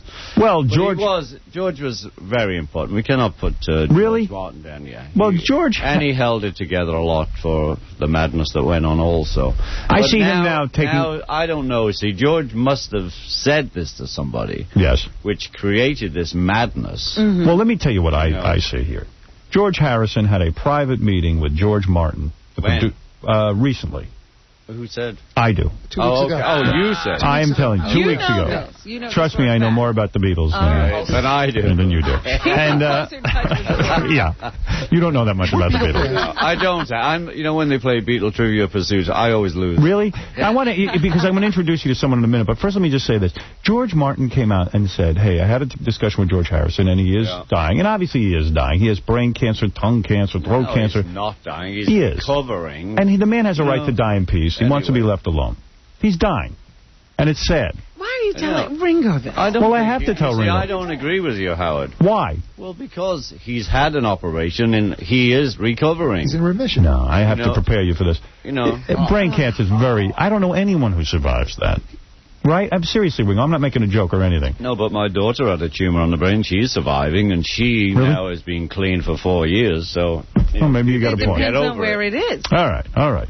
So my point is, he had a private conversation with George Harrison. He might have been very down, and he said, "You know what, man? I'm dying here, whatever it is, and I'm ready. And I'm ready to go. I'm ready to meet my maker." Whatever he said. Anyway, whatever. You got to keep that private, right? Yeah, well, whatever he said, it was not for publication. Yes, that's. And you know what kills me in all this? I got to thinking, Yoko's gonna outlive you all. It drives me crazy. You're just really uptight about it. I don't like it. I don't like Yoko getting all of John's money. I don't. I don't feel it's right for some reason. Well, how much of your money did your wife get? Well, let me tell you, plenty, but she deserved it. You live with me for a couple of years, you'll see. Well, maybe Yoko deserves it. Maybe she does. How do you feel about Julian, though, and how Julian was treated and all that? Well, what's come on. Got to do with you got to say something, Ringo. Come on. Come on, Ringo. How was Julian treated? I mean, he was aced out badly. John did not leave money for Julian. That was wrong. John actually left money for anyone. I don't know this. I mean, there was a will. I don't know what the will says. I've never seen it. Please do an investigation. And I do know that Julian has been taken care of, maybe not to my satisfaction, your satisfaction, or even his satisfaction. It's true. I know he Julian. Was not left absolutely in the cold. Not absolutely, but Yoko could be much more generous. She's very wealthy. Well, we don't know. Instead of buying clothing and then throwing it out and buying more clothing or whatever she does with that money. That? Of course. Of course. Oh, okay. Yeah. It's a schnurrer. So now I've got it now. It's 8:45 and you're making everything up now. Right. I'm sitting here like, oh, well, maybe, I don't live in New York. Maybe it's a well-known policy. What about the rumor that you are under the hypnotic control of Yoko Ono? And that she has... I'm under the hypnotic control of Barbara Starkey. Right. Now, let me say something. Let's talk about something. The record. Let's talk about your record. It's the All-Star. Ringo and the All-Stars So Far anthology. Right. Ringo's album, Ringo and his All-Star box set, the anthology So Far, is available in stores everywhere. This is a series of concert performances. All the live shows. Where you do various songs. And people do not realize how many songs of the Beatles that you are on. And I'm going to give them a lesson in this now. All right? Here we go. Who is ready? Raise your hand. We're all ready. We're all ready. Oh, we are? Not too bad. Really track 2. Go to track 2. Track 2? Yeah. Is this the CD that I have all the Ringo songs? The Beatles. All right, hold on. I made that on my computer, Ringo. You could sell billions of that if... Give me a Vinny, copy. be quiet. I can listen to myself. Robin, I'm talking to Ringo, please. Yeah. Jesus Christ. Vinny has something important to say. Robin's not talking. Vinny made this CD. These are all the songs Ringo sings on. 5 or 6? More than that, my friend. 10, 11. No, more than that. This is why I lose on Beatles Trivia. Let's start with Let Me Do. Which he played. This is the version when you playing drums, Ringo. Yeah. Is this it? No, that's not it. That's not it. Hold on. Here we go. All right. Let Me Do. And which version is this? This is the one with Ringo on drums. It's a bone of contention with a lot of Beatle fans that Martin didn't release the version with Ringo on drums. They got the session guy. Who do we get on that? Did we get the session guy or did we get Ringo? You got Ringo. You did get Ringo. And this is Ringo. That's me singing. Right. love you. All right, that's one song. Now, cut 2. I Want to Be Your I Man. don't even understand what Vinny is showing us here. What are we listening? Cut 1 was to illustrate, this is the version of Love Me Do That. A lot of people don't realize that Ringo played drums on, because this other guy, Andy White, played drums on. The only difference was that Andy was on the single and I was on the LP. Which is a big deal. We used to call them LPs in those days now. Yeah, I remember that. I don't know what the hell Cut number 2. I wanna be your lover, baby. Ringo singing lead. I wanna be your lover, baby. Look at you. Come on. Good job. Number 3, come on. Hey. Listen to those drums. That's right. Listen to those drums, Howard. You really are a Beatle, aren't you? I'm Look a at you. Beatle and I'm a He's drummer. too cool. Oh, it's so great. He's just too cool. Look at him. I'm the cool dude. You are the coolest. So relaxed, man. Miss you're cool. And you know, it's funny how they always say, oh, Paul's the good-looking one. You're the best-looking one now. I know, you said that last time. You are? He's a slacker. Shut up, Vinny. What are you insulting Ringo? That's good. You look like a slacker. Not a slacker. He's just relaxed. No, that's a compliment. Now, you're going to be signing. You can hit him if you want to, Ringo. Beat his ass, We Ringo. won't ban you for that. Well, I have to be careful. You know, when I came to America years and years ago, I made that record. It's bad. And I said, my God. And I didn't know Bad Men Good. Nice. So when I come to New York, I have to, watch myself in case it's... Right. A compliment. By the way, Ringo, Vinny is fat. Yeah. P-H-A-T.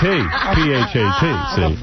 Oh, I should have worn my FC UK T-shirt. Right. Howard, Ringo's drum solo? Yes. On Abbey Road? Go ahead. Yeah. Track number 14. Never played a drum solo, but... Well, Sheila E. makes me play on the show. I can play this with my hands. Come on.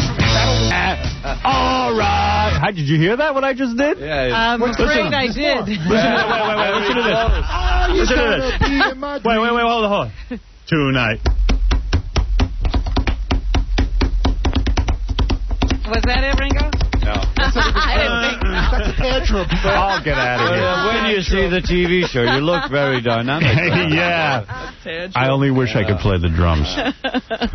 Where is Andre? Do me a favor, Ringo. Play Andre and Beatles trivia. He claims to be the greatest Beatles fan of all time. Andre's head is completely shaved also, so don't be alarmed. Don't be afraid. Mine was in... He does not have brain cancer or anything like 76. that. He went through a metal detector. He only looks sick. Stand over there, because you're scaring Ringo. Right. Yeah, stand. Don't look at him in the eyes. Howard. You can't look at him. Andre needs to check his underwear. I'm not kidding. Why? Does he smell? Because he's like in his glory. Go ahead. This is huge. By the way, you got to hear this. Andre's wife gave him a birthday present. She sent him to Abbey Road. Yeah, she booked Abbey Road Studio 2 for the whole day for me. To record his music. That's right. I heard your music, dude. What are you doing at Abbey Road? Howard, I wasn't there to make great music. I was there to be at Abbey Road and enjoy the experience. You think I ever want this played on the air? That's a very nice present, actually. That's the best present you can ask for, right? I'll play his music later. Ringo don't have to be suffering through that. You'll take that back. All right, Ringo, play Andre. I want to see who knows more about Ringo. Andre or Ringo? If Andre knows more than Ringo, I will be shocked. And you don't have to play the song. If Andre knows more, I can leave, right? Yeah, you can go. He can finish the interview. Yeah, we'll actually do this. All right, okay. Ready for the first question. Who wants to go first? Ringo, do you want to go first? Sure. You do, okay.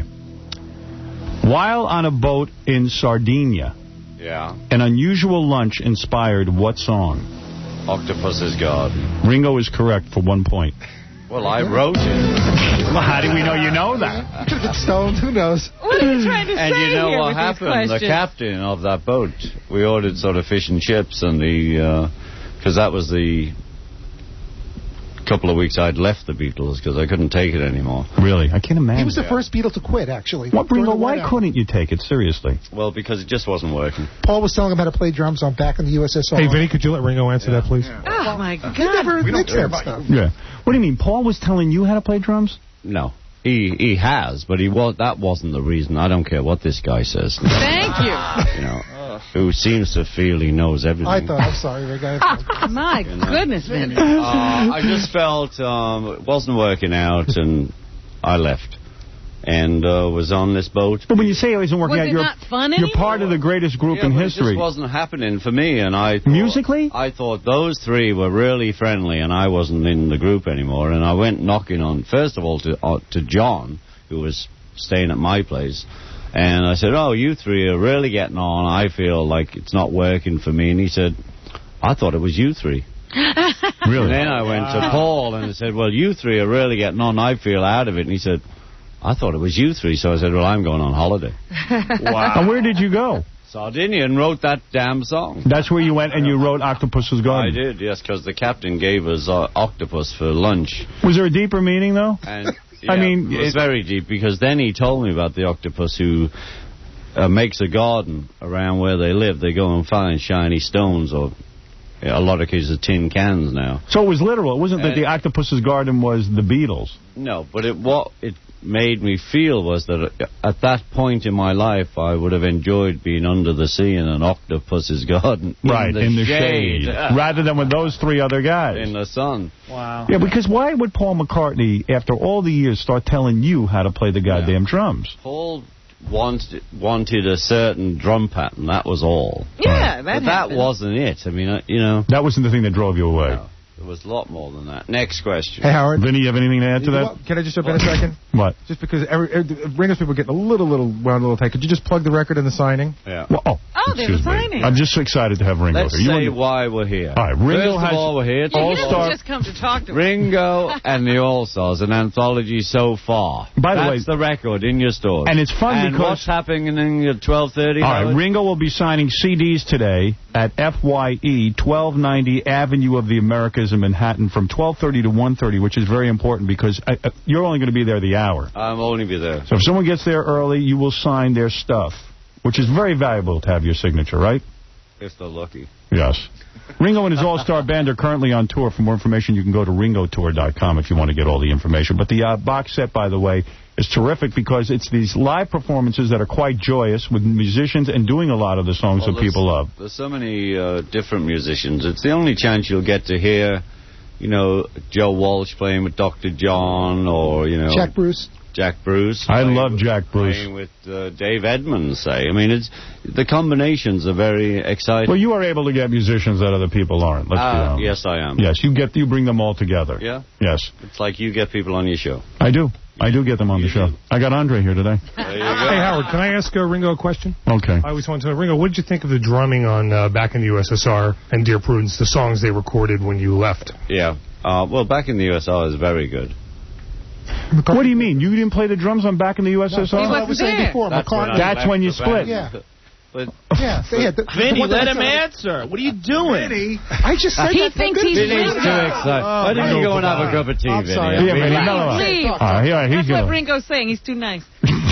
Ringo hates you. Well, Ringo's the Beatle that didn't hate anyone, and he hates you. He hates you more than he hated the other three when he left the band. He wants to leave you, Vinny. I've never hated anyone. In the last 15 minutes, I'm learning. Hey, Ringo, what is the other song you mentioned? Dear Prudence. What about Dear Prudence? I'm not on it. Right. And you don't like the drumming on that? Who is on it? Well, the word is Paul played the drums on that. Well, if that's the word. You'll be too cool. Yeah. All right, now, here's your next question. It's Andre's. That's Andre's turn. My turn, okay. A member of the Rolling Stones played on a Beatles record. Give me the name of the person, the instrument he played in the song. Brian Jones, the saxophone on You Know My Name, Look Up My Number. Great song. And Ringo knew that. Yes. Well. All right. Ringo. Okay. Which Beatles album received a Grammy Award for Best Album? Well, probably Pepper. That's right. Well, you know a lot of Beatles. Cool. Pepper. He calls it by its last name. I'm actually impressed that he knows this. Best engineered album. It didn't win Album of the Year, unfortunately. Oh, shut up, Andre. Sorry, thank you. It won a Grammy. It won something. Absolutely. Should have won Album of the Year. Let's move on. All right, Ringo hates this game. All right, get out of here, Andre. All right, goodbye. All right. Thank you, Andre. Ringo, great to meet you. Ringo, you He's didn't... fed up with you Beatle guys. Yeah. Right. All right. So the new album... It's like there's no life after Beatles, and that's what gets you crazy. I mean, we're all living our lives. You know? Yes, Vinny. And then everybody feel... You know, I always feel that it's like one body with three heads. That's how people look at us. Because no matter what happens to anybody, it's like, oh, it's you as well. Yes. You know? Right. Well... You're still a group, even though you're not a group. Yeah. Yeah, but meanwhile, you're living the high life. Who has a better life than Ringo? Monte Carlo? Nobody. Nobody, right? Nobody. What do? You go to restaurants every night or you cook? It depends. You do? I just wonder how you fill up the day being Ringo. We'd just say you're a happy man. Just lay in bed and eat ice cream. What time do you get up in the morning? What time do you get up in the morning, seriously? Do you get up early, or are you motivated to just... No, I like to get up in the morning. Anywhere between 7:30 and 9. And what do? You go work out or something in a gym? I go and meditate, do whatever I like. And TM, Transcendental Meditation? Out. Yeah. You do TM? Well, when I'm in a good space, sure. I still do it. I started when I was 18. The Beatles had a big influence in that. Do you? And you wake up early and you do what? I mean, you don't have to work. Do you read? Well, there's still stuff to do, you know. I mean, there's still life to live. I mean, yes. Work. What do you consider work? Well, yeah. You know, after you do your 2 hours in, what do you do? There's still a lot of day left for you to get out there and do something. You go to bed. I walk around and complain about what I did all morning. Well, that's very miserable life you live. And you're playing now with Sheila E., who's a great... Incredible. I don't think she likes me. Would you ask her for me? I don't think she enjoys me, because I did the Magic Johnson show when that TV show was on the air, and Sheila E. was the drummer, and I don't think she particularly liked me. She kept making the sign of the cross. Every time I walked by, she made the sign of the cross. What is that all about? I don't know. I don't know. And is sex still exciting with Barbara, or is it just all those years? Does it wear off? You had to get down to this, didn't you? Well, Ringo, I'm asking about your life now. Answer for him. Down to the ground. Do you want Vinny to answer, or you want to answer? Don't have a beautiful show. You have to bring it down to that. All right, you got a point. Anyway, Ringo and the All... Goodbye to me. I'm going to say goodbye now. I've done enough. Say goodbye to me. Please, let me go. I hope you had a good time. I always have a good time. Ringo's album, Ringo and his All-Star box set, the anthology so far, is available. So far, because who knows what we have left. Well, I'm on the road now with another band, so... Right. So it's, the next one is Ringo's and the All-Star anthology, so what? Right. So now. Did you have a good time here today? Is this our final Ringo appearance, or will we see you again? Will we never see you again? No, I was going to come if you didn't invite me. Really? You were just going to walk in? I was going to walk in and say, hey, how are things? And I'm looking forward to the big signing. The signing of the CD today at FYE. Going to be there? I will try to stop by, yes. Right. At 1290, Avenue of the Americas. Get those showbiz lines right down. I'll try my best. Why only the hour, Ringo? Why not stay there? Why not all year? Why not the rest of my life? Why don't you sit there the rest of your life? When you do more than an hour, so will I. And Ringo and his All-Star Band are currently on tour. For more information, to ringotour.com. Do you like having your ass kissed still? I mean, like, is there some enjoyment in meeting fans who are super fans, or have you just had it with that? I've had it with that. You have? Yeah. You're sick of it? I'm not sick of it, but it's not new anymore. Right. And also, I don't like the hustle. And there's a lot of hustle in New York where it's like desperation to get your signature, And most of them are selling them. Right. When you walk down now that joy has gone away. I mean, a real fan, you can spot it. But someone who's really just going to hassle your face as you're trying to live. What the hell happened? I was going to ask Bye, everybody. No, I was going to introduce you. Did I get the goodbye in? I just wonder about that because... I'm coming home, love. All right. And a big hi to Mudge in California. Like an award show.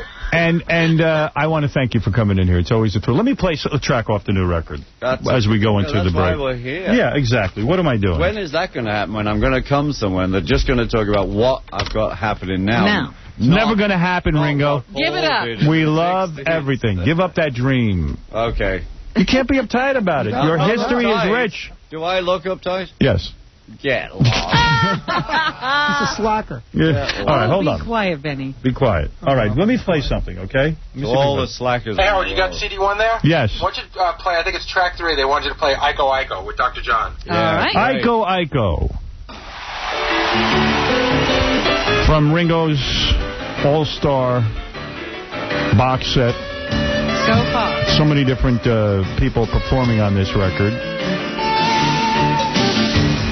And it's in stores today. And go see Ringo at FYE.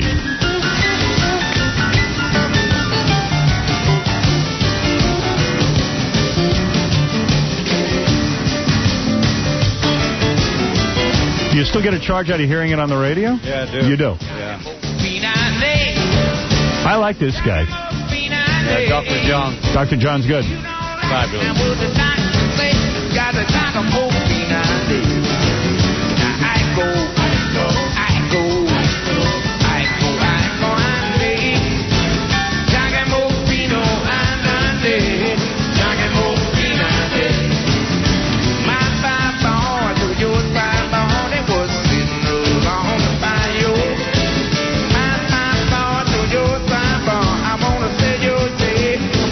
this guy still get laid? Who knows? Oh, my goodness. I wonder what his story is. Thinking of that. Well, you should have him on. I might have to bring him in here for that. Ask that question. You know what I had in here the other day? Ian Hunter. Oh, great. Yeah. He's on your new tour. He's in the band. The guy from Super Friends, Roger Hodgson. Yeah, he did all the young dudes. Yeah. I love that.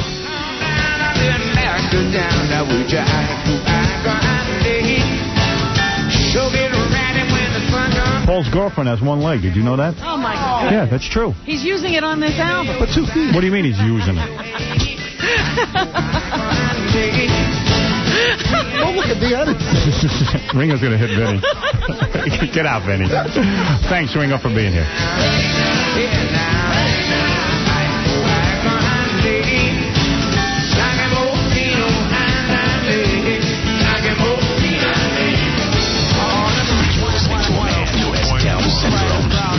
Of the penis. Howard Stern. Howard Stern Show. And now Jimmy the Greek speaks from his heart.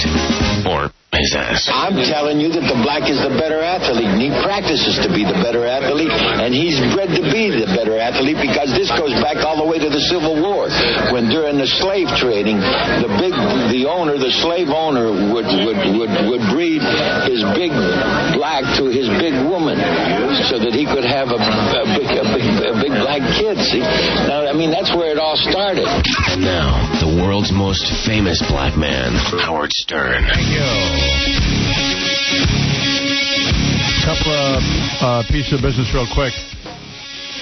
Jim Florentine will be here tomorrow, sitting in the chair. And I got to tell you, Jim is so funny with that CD is. These guys just call him all the time, these telemarketers who I hate. And Jim just busts their balls. So Jim will be here with some more tapes tomorrow. Tapes like these. Hello? Yeah.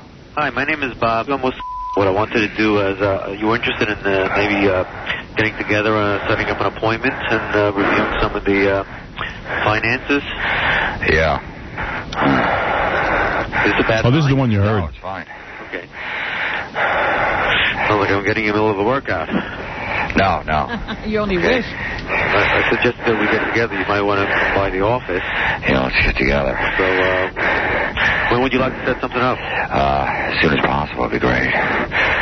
Yeah, let's do it soon. Are you going to be there for a little while? Not really, no. Okay, but when can you come over? When you want me to come over. Yeah.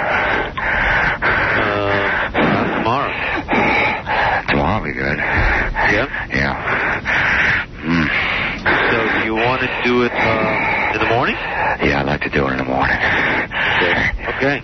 When? I'll put it on my back. Tell me. You want to come at 9 o'clock? 9 o'clock, you want to come in? Yeah. What should I wear? What should you wear? Yeah. Casual suits? Fine. Yeah, that's fine. Can I go here back? I got a call. No, keep going. Okay. Hey, you ever hear this guy, Jim Florentine, who busts balls on telemarketers? No. He's a funny guy. Where's that other new track? Track 1. No. And yeah, he does another one where he says he's bathing his grandfather, and he puts his head on the water. Well, let me hear that. That's let me see track. Which one's better, the one where he's belching, or? That one's short. That one's short. And you go. That's track 1. Hello. Yes. Yeah. Yes. I spoke with you last week regarding there was an appointment that was set. Tomorrow. Hello. Yeah. Who's this? That's mine. I'm sorry? Yeah. Okay, we had an appointment set for tomorrow. Yeah. Burp my ear again, pal. I don't appreciate that. Mm-hmm. So is it still on? Not if you're going to act this way. That's not professional. I'm here to try. Got a problem? Because we can solve it other ways, pal. How? Whoa. Want to find out? Yeah. All right, you're a Yeah. Yeah? Yeah. How about we do have that appointment set for tomorrow, pal? Okay. All right, good. Be there. I just love that because here's this guy annoying you at home. Yeah, he's interrupted your day. And he's belching because he just wants a belch, and he starts. Why doesn't he just hang up the phone? Nice, belching in my ear. Well, you don't have to be on the phone. You could have called somebody else. He does not have a happy life. Howard, Grandpa Takes a Bath is track 7. Yeah, I love. Did these guys call you at your house, Joe? No. How come? Hang up. I get the LA Times. That's it. They call me all the time. They call me like once a week. Well, he tells everyone, just tell them to call me. Fill in my name and numbers. What do you tell them? Hello? Yes? Hi. Okay, I'm sorry. I'm just in the middle of giving my grandfather a bath. Oh, okay. Well, that's nice of you. Okay, I'm sorry. Have a good time? No, it's okay. I mean, just want to give him the bath all the time, but he doesn't like when I touch him in certain spots. Okay. And your first name is Jesse? Yeah. Price, Price. Behind my neck. Yeah. I'll get behind your neck. Relax. I'm sorry, miss. Yes, and would you prefer that I call you about half an hour? No, I'd rather just get this done. Pressure on you. No, I'd just rather get this done now. It's okay. What are you standing up in the tub for? What are you doing? You can't go to the bathroom in the tub. What are you doing? No, it's fine. It's fine, miss. Because I'm afraid he's going to... No, it's okay. Look, there's no toilet. Just stand there. Just hold on a second, all right? Okay. Now he's peeing. He's 82. Are you okay? Grandpa, are you okay? No, are you okay? I can't move, Jimmy! Just fell. Can't call an ambulance. Just shut up. I'm trying to get this information. I need one more minute on the phone. Call an ambulance. Look, you want me to stick your head under the water? Look, all right? Okay, miss, hurry up. Shut up. Okay. You can make phone payments of $44.75 each, right? Yeah. Please don't drown me. I just, if I can put him under for like 30 seconds, it's fine. Okay, I'll verify. The package will arrive by UPS within the next 2 weeks, and from the day of arrival, he will have the 30 days free trial. Hold on, Grandpa. Grandpa? Uh-oh. What happened? He's not moving. Pull him out from the water. He's out from the water now. So why is he not moving? I might have had him under too long. Grandpa. Oh, man. Okay, you better go to him, okay? What do I do? Call 911. You don't even have a pulse. Oh, my God. When's the package going to come? The package will arrive by UPS within the next 2 weeks. From the day of arrival, you will have the 30 days free trial period. And I suggest very strongly that you call 911. Yeah, I know. I just want to make sure this package is going to come. You can wait a minute. I mean, I just want to make sure we get all the information. Yes, you He's did. still not moving. Oh, man. Within the next 2 weeks, 10 to 14 working days. Right. He's still not breathing. Sure, call 911. I don't want to get in trouble, though. I mean... So the longer you wait, the longer you're in trouble. Why don't you hang up and call 911? What if he doesn't make it and then I get in trouble because I was the one who did it? Don't talk to me. He's your grandpa. Tell them that he fell and he's not moving and not breathing. Call 911. Yeah, but I had his head under the water. I mean, it was really my fault. Well, sir, I'm not the judge. I know, but it's... Please hang up and call 911, sir. But I don't want to get in trouble. Sir, give him mouth to mouth. I can't do that. That's like kissing a guy or Sir, something. I'm going to hang up, okay? And you dial 911. Oh, my God. It's hysterical. How great is Jim? Where do you get this? Where can you get this? You get it www.jimflorentine.com. And actually, Howard, the woman calls back, or somehow he gets her on the phone again. Oh, great. This is called the Grandpa Epilogue. It's the next track. Really? Should we do it? It's short. I hear it. All right, what track? Track 8. Do you love this? Hysterical. Yeah. Hello? Hi, Jesse. I spoke to you over an hour ago. Yeah. What happened with your grandpa? He died. What happened? He fell, and then he didn't make it when they took him away. Oh, boy. I'm really very sorry, He fell. Sorry, I mean, He didn't have his head under the water, you know.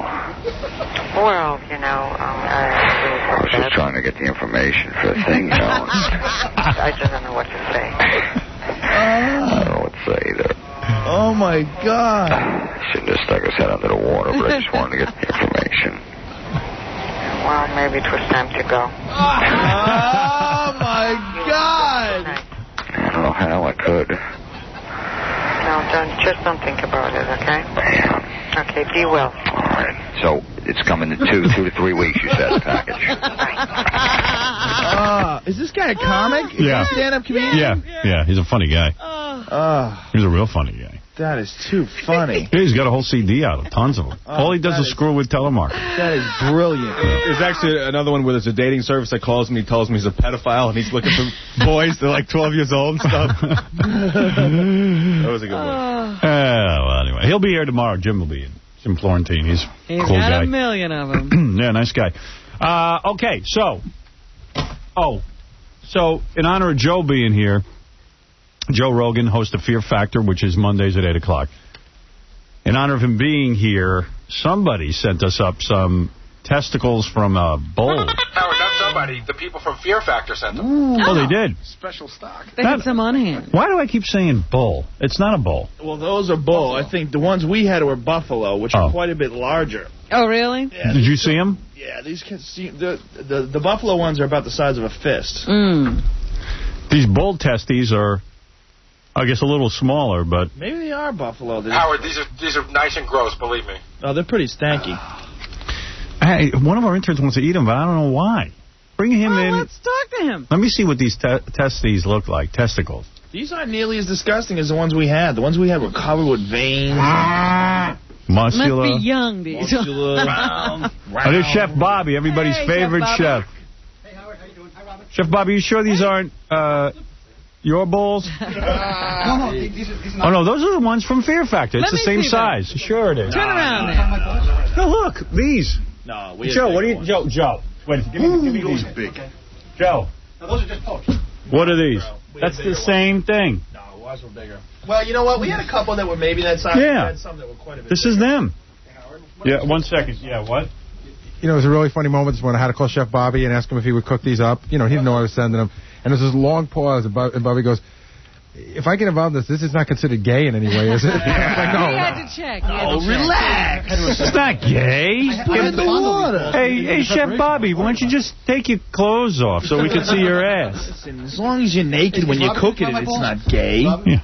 Yes? I prepared a gourmet version of the balls for you. Is that right? What are those?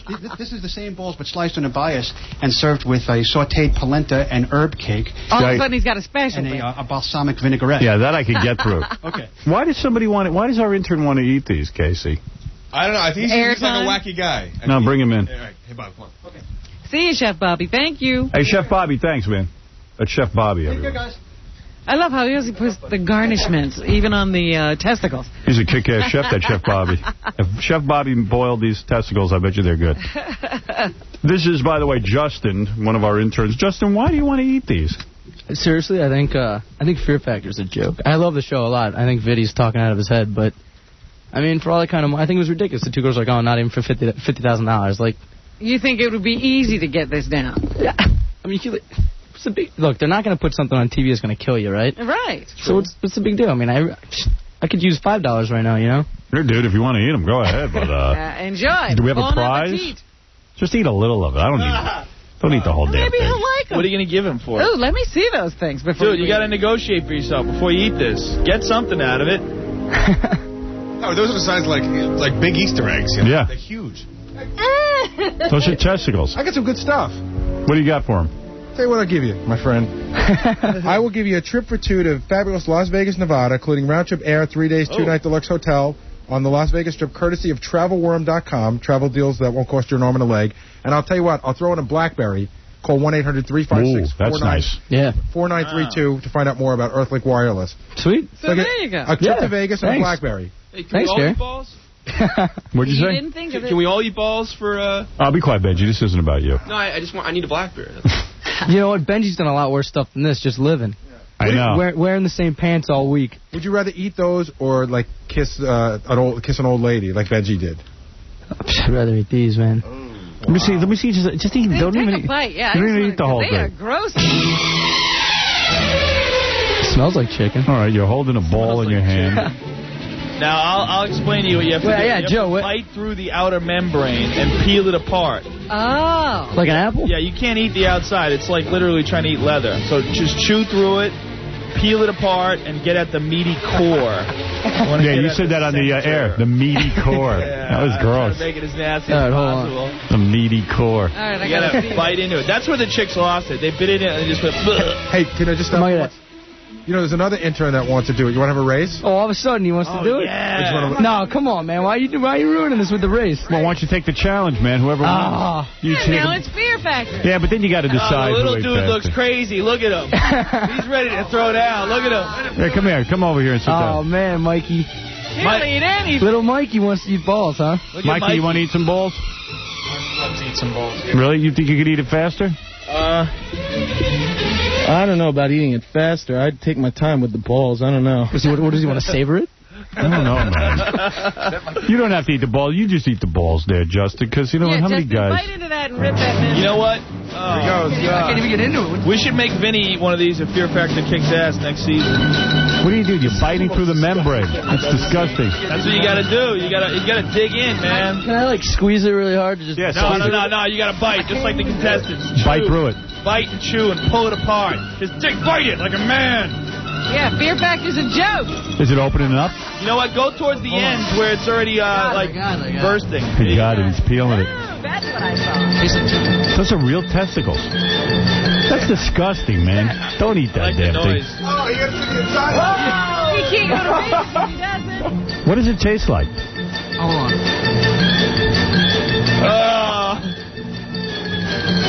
What's it taste like? He spit it out. Oh, Fear Factor. You lose. You lose. Hold on, I'll do it. No, you already lost. You spit it out. You lost. You spit out. Why'd you spit it out? So I was about to throw up. Is it really bad? Well, no, I was trying to figure out what it tastes like. Yeah. And then, testicles ran through my head. Give me that other one. I'm going to taste that other one. Let me take it. I'll take a bite. I'll take a bite of that. I want to see what it tastes like. Oh, really? God. I was on the show. Take the one that's already open. Hey, throw me that nut. I never even thought about taking it. Oh, God, he caught it. I don't know. You gotta bite through the membrane. Jared, I gotta swallow it to get all that. You got to eat the whole thing. You Bite already into bit it and you threw peel it away. apart. You gotta dig into the end. The people on Fear Factor ate the whole thing. A girl ate 3 bites and she gave up. What happened? You bit into it and what? It tasted really gross? Yeah. Think about it. It was you gotta think it. You can't think about it, you know. The first dude, the guy who wound up winning, he just said whatever. He was eating like it was enjoying. Yeah, the guys just ate it and they were laughing. What's this weird water that comes out of it when you're like... That's what's in your testicle. Testicle juice. Juicy. You know what? I bet you don't taste that bad. It smells like you just think of it. Does it smell? Peel it apart. Does it taste bad? Probably tastes like chicken. I'm not thinking about it. Does it? Tell me what it tastes like. Is it chewy? It tastes like meat. It's like raw meat. Does it taste like steak? Gamey, huh? Yeah, you know. Yeah, it's like game. It's like venison almost. Yeah. Like venison, but there's no sauce or anything. I swear to God, I'm dry. Steak sauce a little bit. I swear to God, I'm hot dry. sauce or something. I am. Are you going to eat it or not? You know, why do I have to eat it? You don't have to. Throw it here. I want a blackberry. Do it. You want to try it? Yeah. Here. Can I get a blackberry? Oh, he's starving anyway. He'll eat anything. You'll eat anything, you fat bastard. Yes, you'll get a blackberry if you eat it. The whole thing? Yes, just eat the whole thing. Don't eat the whole thing. Just give him a blackberry, for Christ's sake. No, I want to see him eat it. What? Justin, what do you think? It's not that bad, right? No, But you're having trouble getting it down. Wouldn't you? By the way, those people had to eat 2 of them in 4 minutes. Yeah. You know. All right, don't eat any more. Where's my 50 grand? Look at Benji. You ate the whole thing. Oh, my God. Did you eat the skin, too? Look. He's got everything in his mouth. Oh, God. Oh, Jesus. Put Benji on Fear Factor. You know what? Nobody else Benji. I feel bad. I didn't do the remote and stuff. So. Benji, did you eat right through the skin? You don't give me breakfast or anything. Oh, you're just savage. Is it good? What's it taste like? Seriously, be honest. Like meat without flavor. Look at it drooling down his chin. Kosher? That's enough. You guys both win. You're done. That's it. Hey, it's not, you know. Is that bad? It grows on you. All right, Benji, you're done. It's like a guy's testicle. How would you know? Joe, Benji ate the whole thing. Dude, I swear to God, I'm going to throw up. See, you know what? Wait, if it was for $50,000 and you're racing against all these people, in a second it'd be down. Yeah, but look at you. At first you spit it out. At first you you know what I'm saying? You know, the more you get for that kind of money. And all right, you got the prize. Throw that thing in the garbage. So, Howard, here's the deal. Puke from all of you. Justin's got the trip to Vegas, courtesy of TravelWarn.com, and both these guys are going to get the BlackBerry with Earthlink service. Benji is still eating it. He doesn't even have to. I told you to stop and you're eating it. Oh, sorry. He loves it. Yeah, I know. You're taking away his lunch now. I grew up in South Carolina, man. What does that mean? So wait, you've had sweetbreads, right? By the way, Joe, he's eating the skin of the testicle. Benji. No. See, Howard, you're not supposed to eat that part. His hand is shaking. Look at his hand. He's shaking like a crack fiend. Howard, let me explain the difference between the two of them. Yeah. Benji's eating away like we just gave him the best thing in the world. Justin's already jamming grapes in his mouth to get the taste out. Is there an aftertaste? Benji's still chewing it. He has no desire to spit it out. Look at him. My hands smell like balls. Oh. Are you trying to use guys eat this for like fertility and stuff? No. I think that's like tiger bone or something. Red powder. They sell that in like GNC, like in a pill form. Really? What? All right, Benji, stop eating. It's disgusting. Bull's testicles they sell in pill form? He likes it. Yeah. He likes it.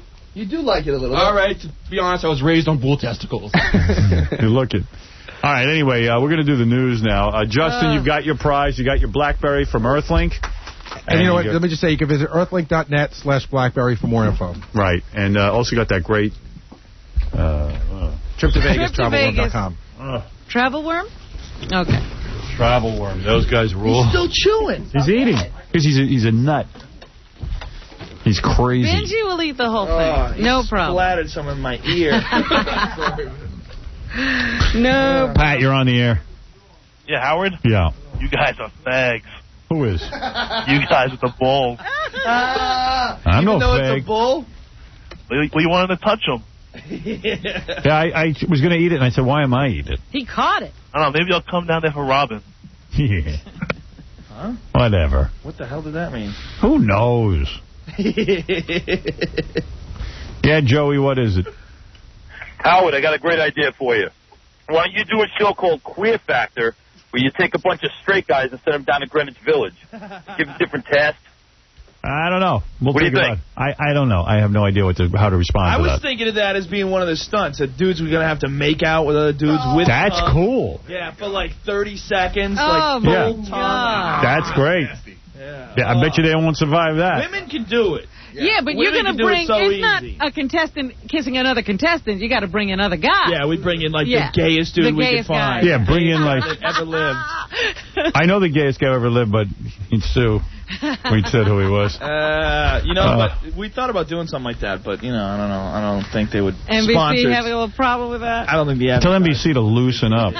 Larry, you're on the air. Howard, that's friggin' nasty. I'm driving down the road. Come on, I haven't even had breakfast yet. And you know what? I think that's gay. They're sucking on balls. I mean, think about it, Howard. It's worse than smelling Gary's breath. Yeah. Benji didn't even suck on it. He bit right into it. Like he ate it. He ate the whole thing whole. You really ought to stop and think about this. They are testicles. Yeah, no kidding. It's like eating a uterus or something. Yeah. Hey, Benji, really, what did it taste like? It tasted like if you didn't flavor meat at all. I hope it was cooked properly, but if you didn't flavor meat at all... Chef Bobby boiled. How did Benji know? He'll eat anything. No, listen. I mean, it tastes like... It's just psychological. When you're eating a cow, you're still eating parts of its flesh. Just in but it's cooked. It's just not the cow's nuts. You know what I mean? If you've never eaten the cow's shoulder... It's like eating the cow's butt. If they didn't tell you what it was, you probably would just think it was some boiled meat. Dogs. You've had rump roast. Come on. Hot dogs. Giving a guy oral. I'd like to have Robin's rump roast. I bet you hot dogs have some balls on them. Thanks, man. And Reggie, what's up? Yeah, Howard. First of all, you are the connoisseur of black people and people in general. I called yesterday angry, but you see, what you do for black folks... Are you the guy who called me yesterday and said I didn't know anything about black people? Yes, I am. I apologize, Howard, because... Yeah, today I'm a connoisseur of black people. You are an honorary black man. Oh, please. Every day you change your mind. No. You see, you are fair-minded. You do the... All right. Anyway, let's do some news. Do I have to take a break first? It wouldn't hurt. Okay, we're going to do a little break, then we'll do a little news. Joe Rogan's here from Fear Factor. We'll be back right after this. Ooh, ah, ooh, ah, ooh, ah, ooh, ah, ooh, ah, ooh.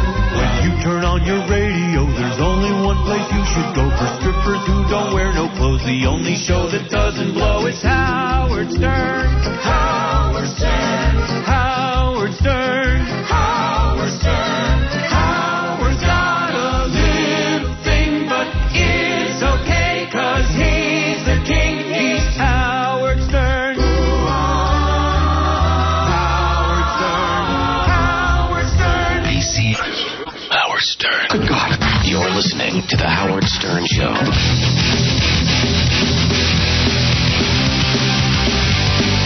Yeah. You know what, Case? I think I'm out of time on that one. But I was going to play a Adam Sandler bit here and see if Joe Rogan thought it was funny. His stuff is hysterical. Some of his early tapes. A lot of those things are hit and miss, but some of those are really funny. Really? Because, you know what, I'm not a huge fan, but Casey swears this is funny. But some of his early stuff, some of the things... Tell me if you think... Think of nothing. Oh, man. You doing that, or... Just concentrate now. 3... I do like this All right, one. so there then, okay. are occasionally ones of his that I like, but... I'm not a fan of this one.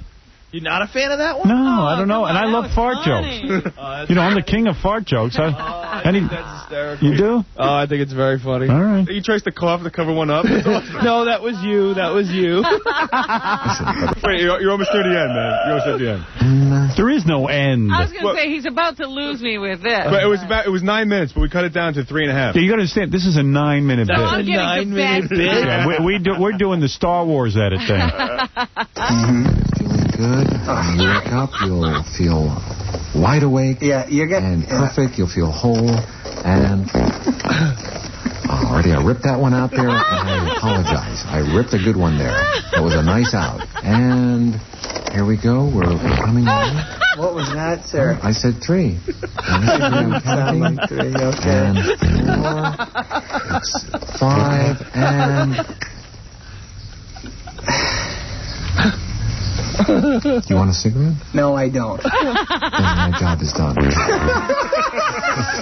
Please leave the door open. Thank you, Doctor. I get it. Oh, come on. That's You brilliant. don't get it? No, You it's not my don't get thing. it. It's not my thing. Wow, I think that's funny. That All was right. good. I'm sure I'm in the minority. I know it's stupid, but I think it's funny. I don't know if I could listen to it for 9 minutes. No. Oh, I have. Joe Rogan is funny.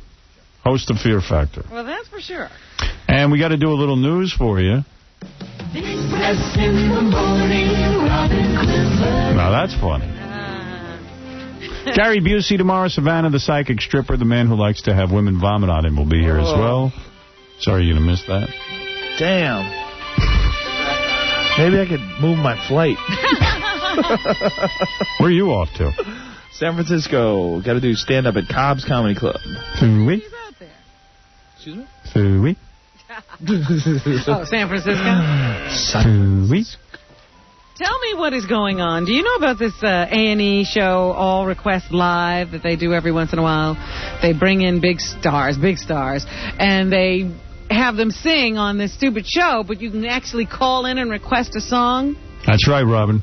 They actually say that Neil Diamond got big ratings on Live by Request. It's not true. I can't believe You know, it. Freakish. Everyone in cable lies about their ratings. They do. Except me. Like, why would Neil Diamond be so big? How do they lie?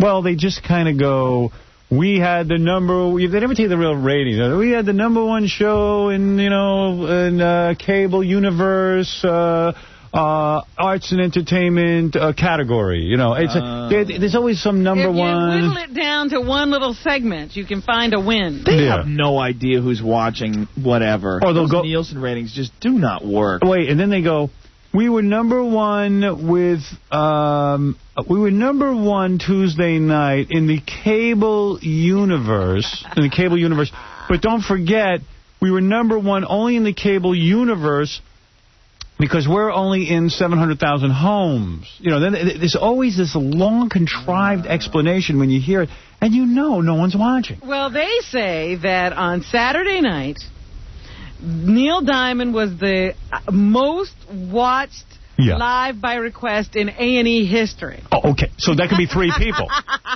Go ahead.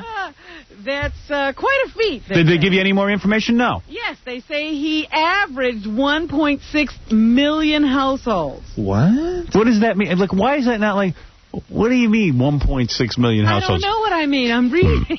Households. Channel surfing. It doesn't mean how long did they listen, what was the rating compared to everything else on TV, nothing. I don't know what else happened in that world at that time, but he got 1.6 million households to tune in. During the show, they say he received requests from Muhammad Ali and Barbra Streisand. Wow. 2 people aren't thinking clearly. Do you think they're ever going to be able to figure out exactly who's watching what? Yeah. How? Well, once they put cameras everywhere, like Howard wants. Like in about 10 million years, when we're all dead. When the TV looks back at you and says, here's who's watching.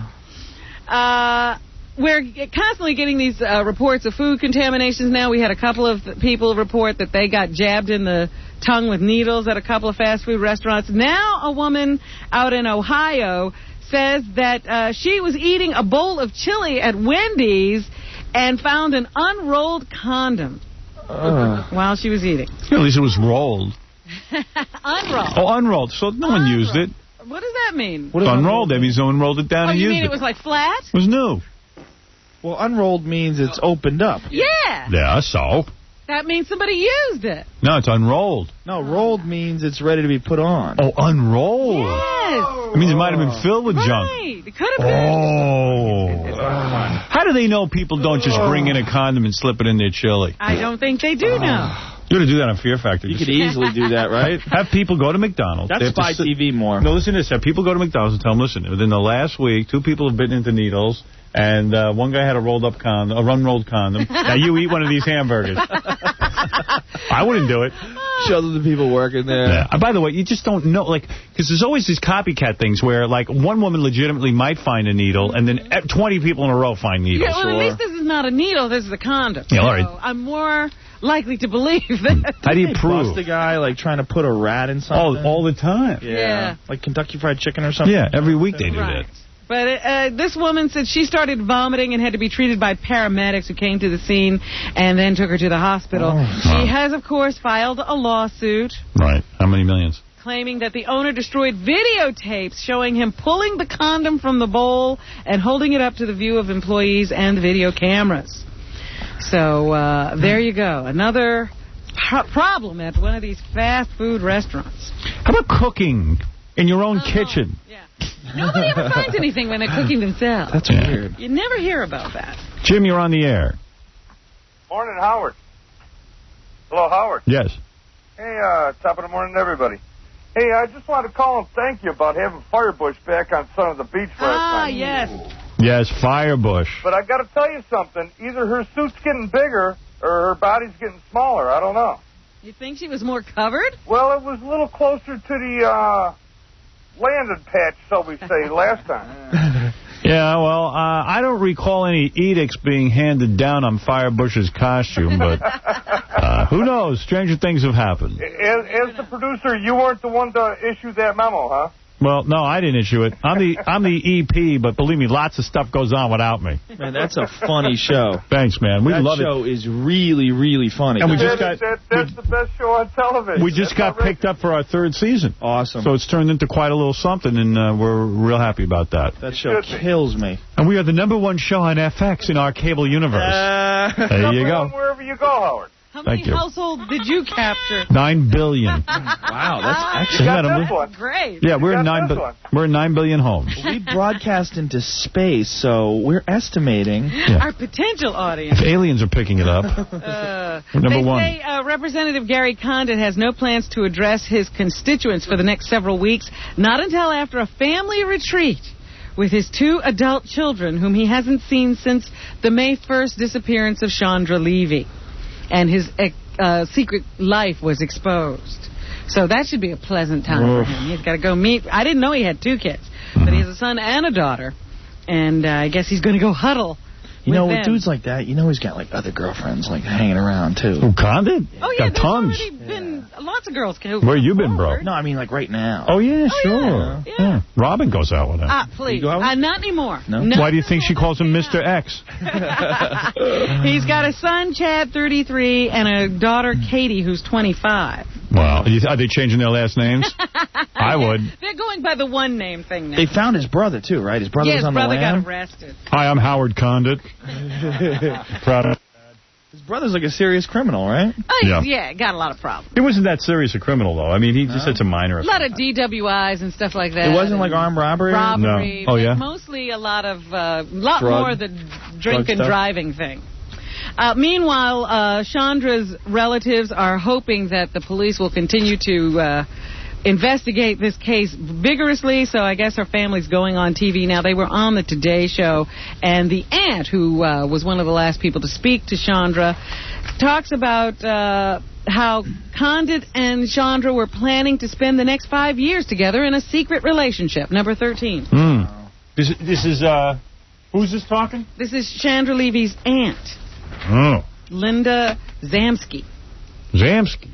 I don't remember if she ever told me that he said he loved her. But they were planning things. They were planning to spend the next 5 years together in a kind of secret relationship, keep it quiet.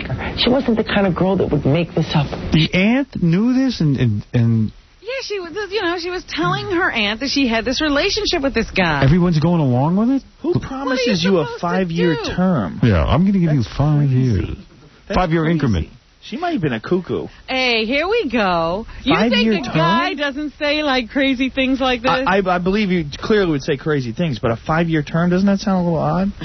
It's odd that a chick would go along with it. Obviously, I'm an armchair psychologist here. I don't know what the hell I'm talking about. Usually when a girl's having an affair with a married guy, she wouldn't tell her aunt. Did she tell her mother, too, I guess? Yeah, they all knew. They all know. Like, why would you...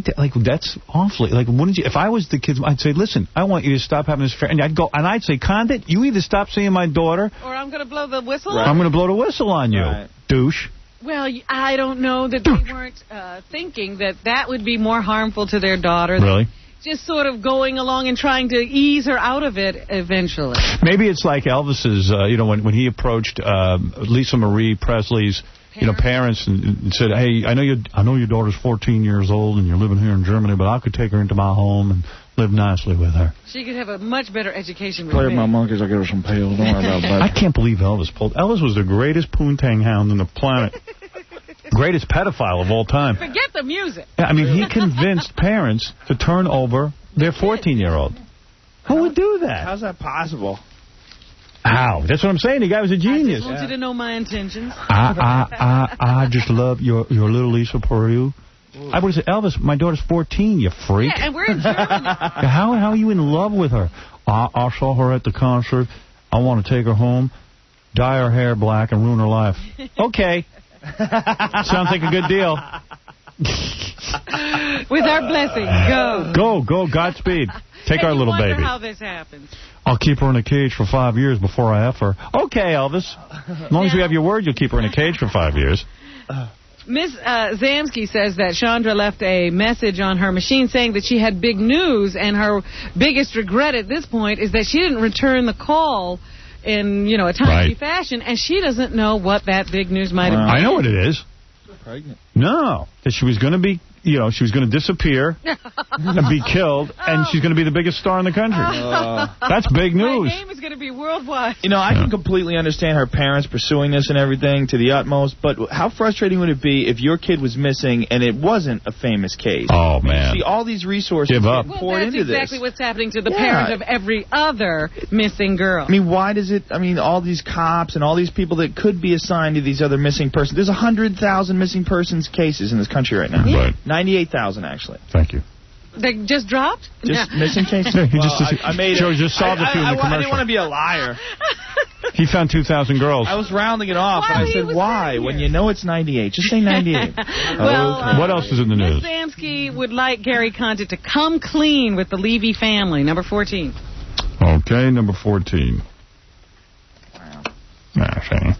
where Chandra is, when did he last see her, what was his last conversation with her. How do you know he hasn't answered any of those questions to the family? How do they know? Oh, to the family. To the proper authorities, maybe. But they haven't told us that either. So, of course, we're frustrated, and... I thought they didn't want to talk to him. They're like, no, they've always wanted to talk to him. What's the story with that key maker? The guy who says he's seen her That's the latest evidence or information. There's a guy at a hardware store who says Chandra Levy came in to have keys made after she was supposed to have disappeared, her last sighting, and that he had her write her name on the bag or whatever, and she had to come back later to pick up the keys, and she did. So we don't know what that will bring, but that's the latest information. I saw her 2 weeks ago in Manhattan. So she's been here, she's been to the hardware store. I just thought I was insulting this woman on the street if I asked her if she was Chandra Levy. Well, I don't understand why you would consider it such an insult. Well, you know. Her aunt says she's a lovely girl. She wouldn't have to hide a relationship with anyone. I thought I saw someone who looked like her. Anger, we have moments of doubt because... Well, whatever. I hope they find her, but it doesn't look too good. Sort of out there. Waiting for any information. Meanwhile, in Congress yesterday, they had a debate on cloning and then decided to ban it. See why you need cloning? They could clone Chandra Levy, and then she'd be here, and then we could ask her some questions. They do Get to the bottom of it. Want to clone humans? Cloning humans is important research. It's important. They should not be cloning humans yet. They haven't successfully cloned animals. A lot of the animals have lung and heart problems. But cloning will be in the future, whether the government approves of it or not. They are not quite sure how they feel about cloning infants to test or do medical research on. But they definitely don't want to just clone humans. Here's J.C. Watt, a Republican from Oklahoma. He says this is an affront to humanity. Number 11. Dolly the sheep should learn to fly before... listen to that accent. It's an affront to humanity. What did you ever discover, dude? This Congress allows... human cloning. Yeah, it's a disgrace to my constituency. He's all religious people who... Do you really think we need to be cloned? We here from the First Church of Christ don't like anything that has to do with anything. If Jesus wanted us to clone, he would have invented cloning back in Bible times. Jesus was no clone. You could have Jesus back if you could clone him. If Jesus was on the phone, he would say no to the clone, and then he'd moan and groan. Jim Greenwood of Pennsylvania, however, thinks we should not jump the gun. First you take away our slaves, and now you want us to clone.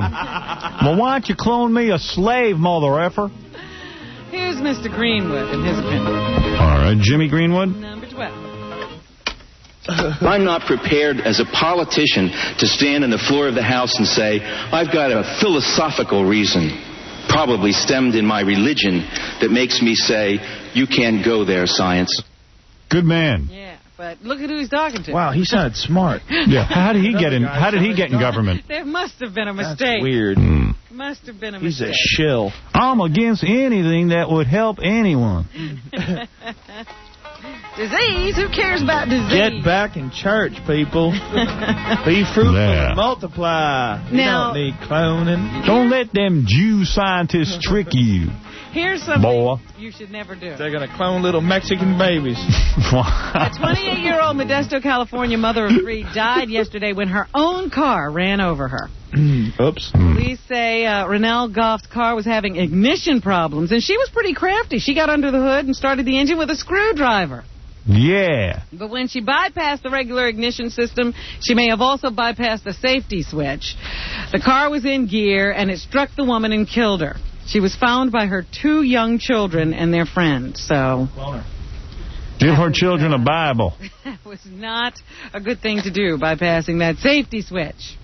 Here's another scientific development. A tiny chip might bring sight to many people who can't see. Well, they have developed a microchip, and they've implanted it in 3 people. They don't know if it's going to make them see yet, but that is the hope. They need to wait a little while to see how well the people do with the chip. They implanted it in one guy who's like 79, and then a couple of guys who are twins that have all lost their sight are considered legally blind. They were doing this on Star Trek 4 years ago. Where's the rest of them? Geordi has this. Geordi has a whole goggle setup. He sees better than anybody. Cool goggles. Really we'll see. This could be a wonderful thing if they could actually return sight to people with retinitis pigmentosa and macular degeneration. I heard of, Stevie Wonder a couple of years ago was going to have a microchip implanted. Then it turned out to be a fake story that they, in fact, this is only something on the drawing board that they really are very, very far away from having anything that would work. But here you say they've implanted some microchips in somebody's eyeballs. Yes, they have. But they haven't seen anything yet. No, have not.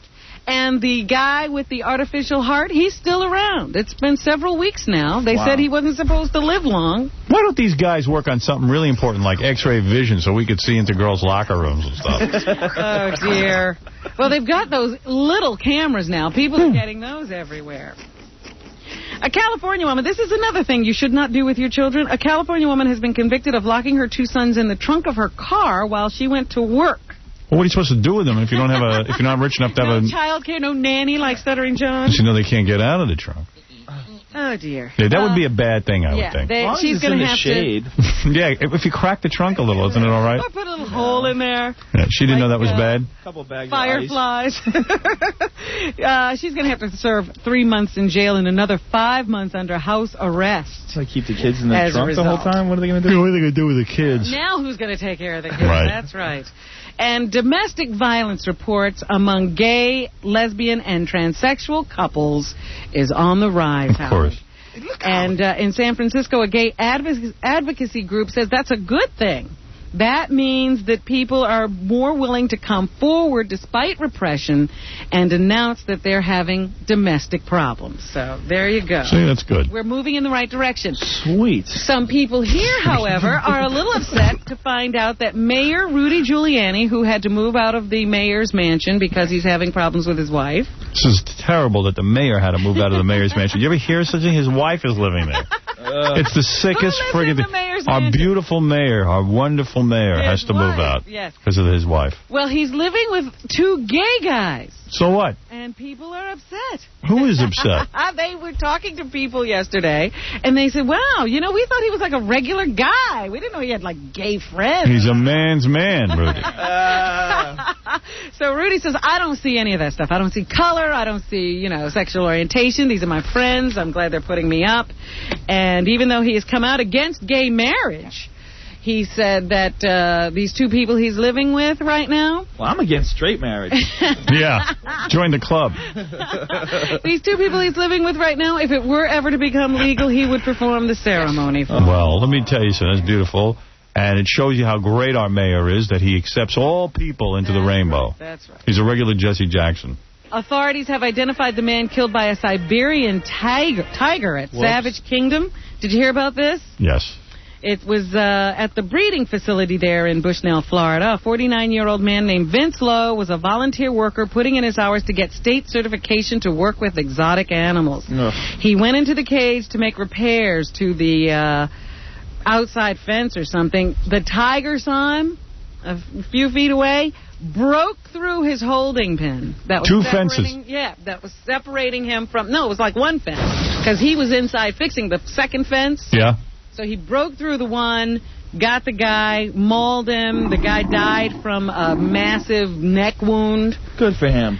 And, I always root for the animals. Always. They shot the tiger. They did. That's stupid. Well, they were trying to save the guy. The tiger won.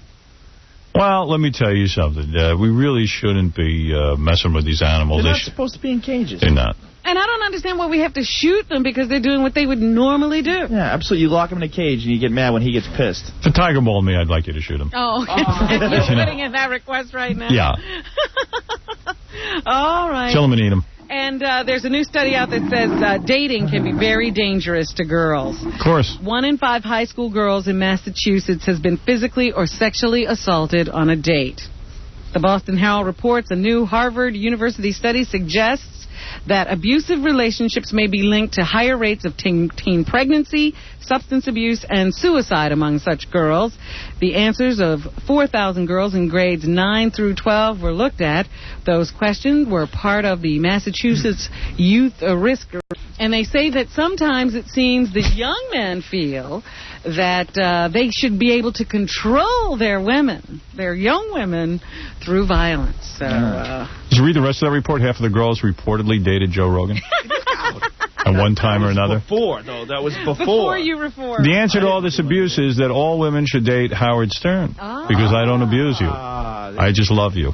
It's all about love. Baby. And there's another one of those unless you get out of line. From the Parents Television Council warning us that television is dangerous. They say that Family Hour is really not. It's not really Family Hour. I have viewed Family Hour, and I don't believe it's Family Hour. Family Hour is Monday night at 8 o'clock on NBC. That's right. It's supposed to be. But the study found that the sexual material you see at that time of the day is increasing, and the violence you see at that time of the day is increasing.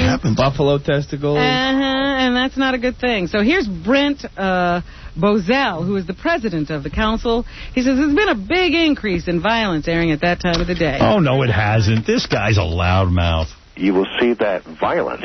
You will see that.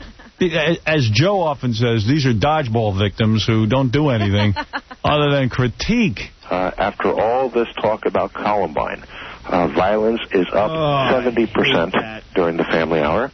70%? I wonder who came up with that statistic. Come up with a reason for Columbine other than bad parenting.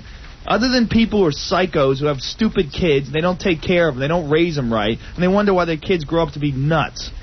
All right. Like as if it's video. You're handsome when you're angry. We can't solve that problem, but tell me this.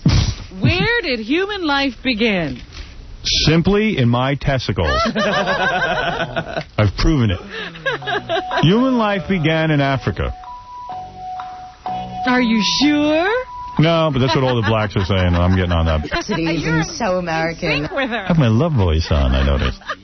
I could spend hours in those. I love Target. Just like what is Target? Walmart. Taking my cart. Looking at the shoes. Like T-shirts. Maybe I'll get some tight T-shirts. T-shirts. And panties. I need picture frames. I need batteries. Thongs. So you can go shopping with her. Mm. And here's Helena Bonham Carter, who plays one of the apes in the film, talking about working and doing love scenes, I guess, with Mark Wahlberg. I'm a British ape. How was it to I loved working with him. I was so grateful it was him opposite me, because I just felt, for one... He didn't do any love scenes. Everybody will watch me. They won't see him. You know, he had the hard job of looking at all of us, you know, in our ape costumes and taking us seriously. And he is that what he did? Brilliantly, and he's really... All right, who cares? It's a good movie. Brilliant. Come on. And it is the 20th anniversary of MTV. MTV is 20 years old today, and it is the 20th anniversary of the thong. At the same time. Amazing that these two were discovered at the same time. That's really a true fact. Here's Carson Daly, who's the host of TRL, and he says... musicians now recognize that the show can make their CDs a success. Music today. And look at all the good MTV has done. They brought us incredible artists like... NSYNC. And Backstreet Boys. Wow, and Type O. That they were on the show and made a point. O-Town. 98 degrees. I don't care about Carson Daly. It's so not happening. All right, and guess what? Whitney Houston is not only a huge singing star... she is a movie producer. Of course. You didn't know that. I did know that. She is the producer of this new Gary Marshall film, The Princess Diaries. Mm-hmm. And here she says she can relate to this story, number 4. It's like me growing up in Newark. Reminds me of Bobby and Bobby Christina. And becoming this princess. And it was very appealing to me that a young girl, white, black, Chinese, didn't matter to me, could identify with having a certain... She's an amazing woman. She produces movies. She sings. She's in facet. She can heal lepers with her urine. Life in the beginning and having to... I wonder if she's schwitzing during the interview. Transform it into something else. What accent is she doing? Becoming a princess from... Becoming a princess. Bobby Christina. You know, the streets to the castle is amazing. It is amazing. We can do it. We can handle it. Wow. And what other kinds of films does she want to produce? She sounds crazy. She really does sound crazy. You want to make films you can watch in its entirety. That's the kind of movies I grew up with. I could watch... Yeah, I hate these movies you can't watch. The whole film. She wants to make movies you can watch in their entirety. And be inspired by it. Like, when I saw Stephanie Mills in The Wiz, that was like... her and Mariah Carey together. You know, this is I can do this. You know I couldn't watch that all the way things through. that inspire us to be people, great people, you know, for ourselves. Not famous, just greatness inside, you know, to accomplish something so your parents can say, I'm proud of you. I got to get out of here. This is insanity. What is that, Gary? Where the hell is her goddamn publicist? So, I mean, doesn't anybody have a hook? Rein her in. I mean, at some point you got to stop her, right? Oh, you try. Somebody took the mic from her. Her and Mariah Carey in a big 8-ball. All together in a nice hotel room in Vegas. How about Mariah Carey? I'll throw Shannon Elizabeth in there too. I opposed Naked because I wanted to because it was in character. It evolved with my character. We did accents in that film. I got to dictate. I got to dictate for once. My father... I got to work with a great photographer. All right. Is that what's happening, Robin? That's what's happening. Joe Rogan, thanks for coming in here. It's been a blast having you here. Yeah. It's an honor. Come back and see us again soon. I would love to. See Joe Rogan host Fear Factor Mondays at 8 o'clock, and it repeats on Sundays at 7 and 8 on NBC. Want to thank Ringo Starr. Big Star. Ringo Starr's album, Ringo and his All-Star box set, the anthology so far, is available in stores everywhere starting today. And Ringo's going to be signing CDs today at FYE, 1290 Avenue of the Americas in Manhattan. From 12:30 to 1:30, go meet a legend. And Ringo and his All-Star band are currently on tour. For more information, go to ringotour.com. Everybody's got .com. Sean from Survivor's got .com, too. Sean is at SurvivorSean.com. If you need more information on winning that date with Sean, he's going to be auctioned off for a good cause to raise money for the National Kidney Foundation Friday, August 3rd. And thanks to the Buffalo who donated his testicles for today's show. For Justin and Benji to eat. He can hear us. I hope he can't hear us. There he is. Hey. That's a buffalo with no nuts. I didn't know you did impressions. Just wheezing in the corner. We'll see you tomorrow. 104.1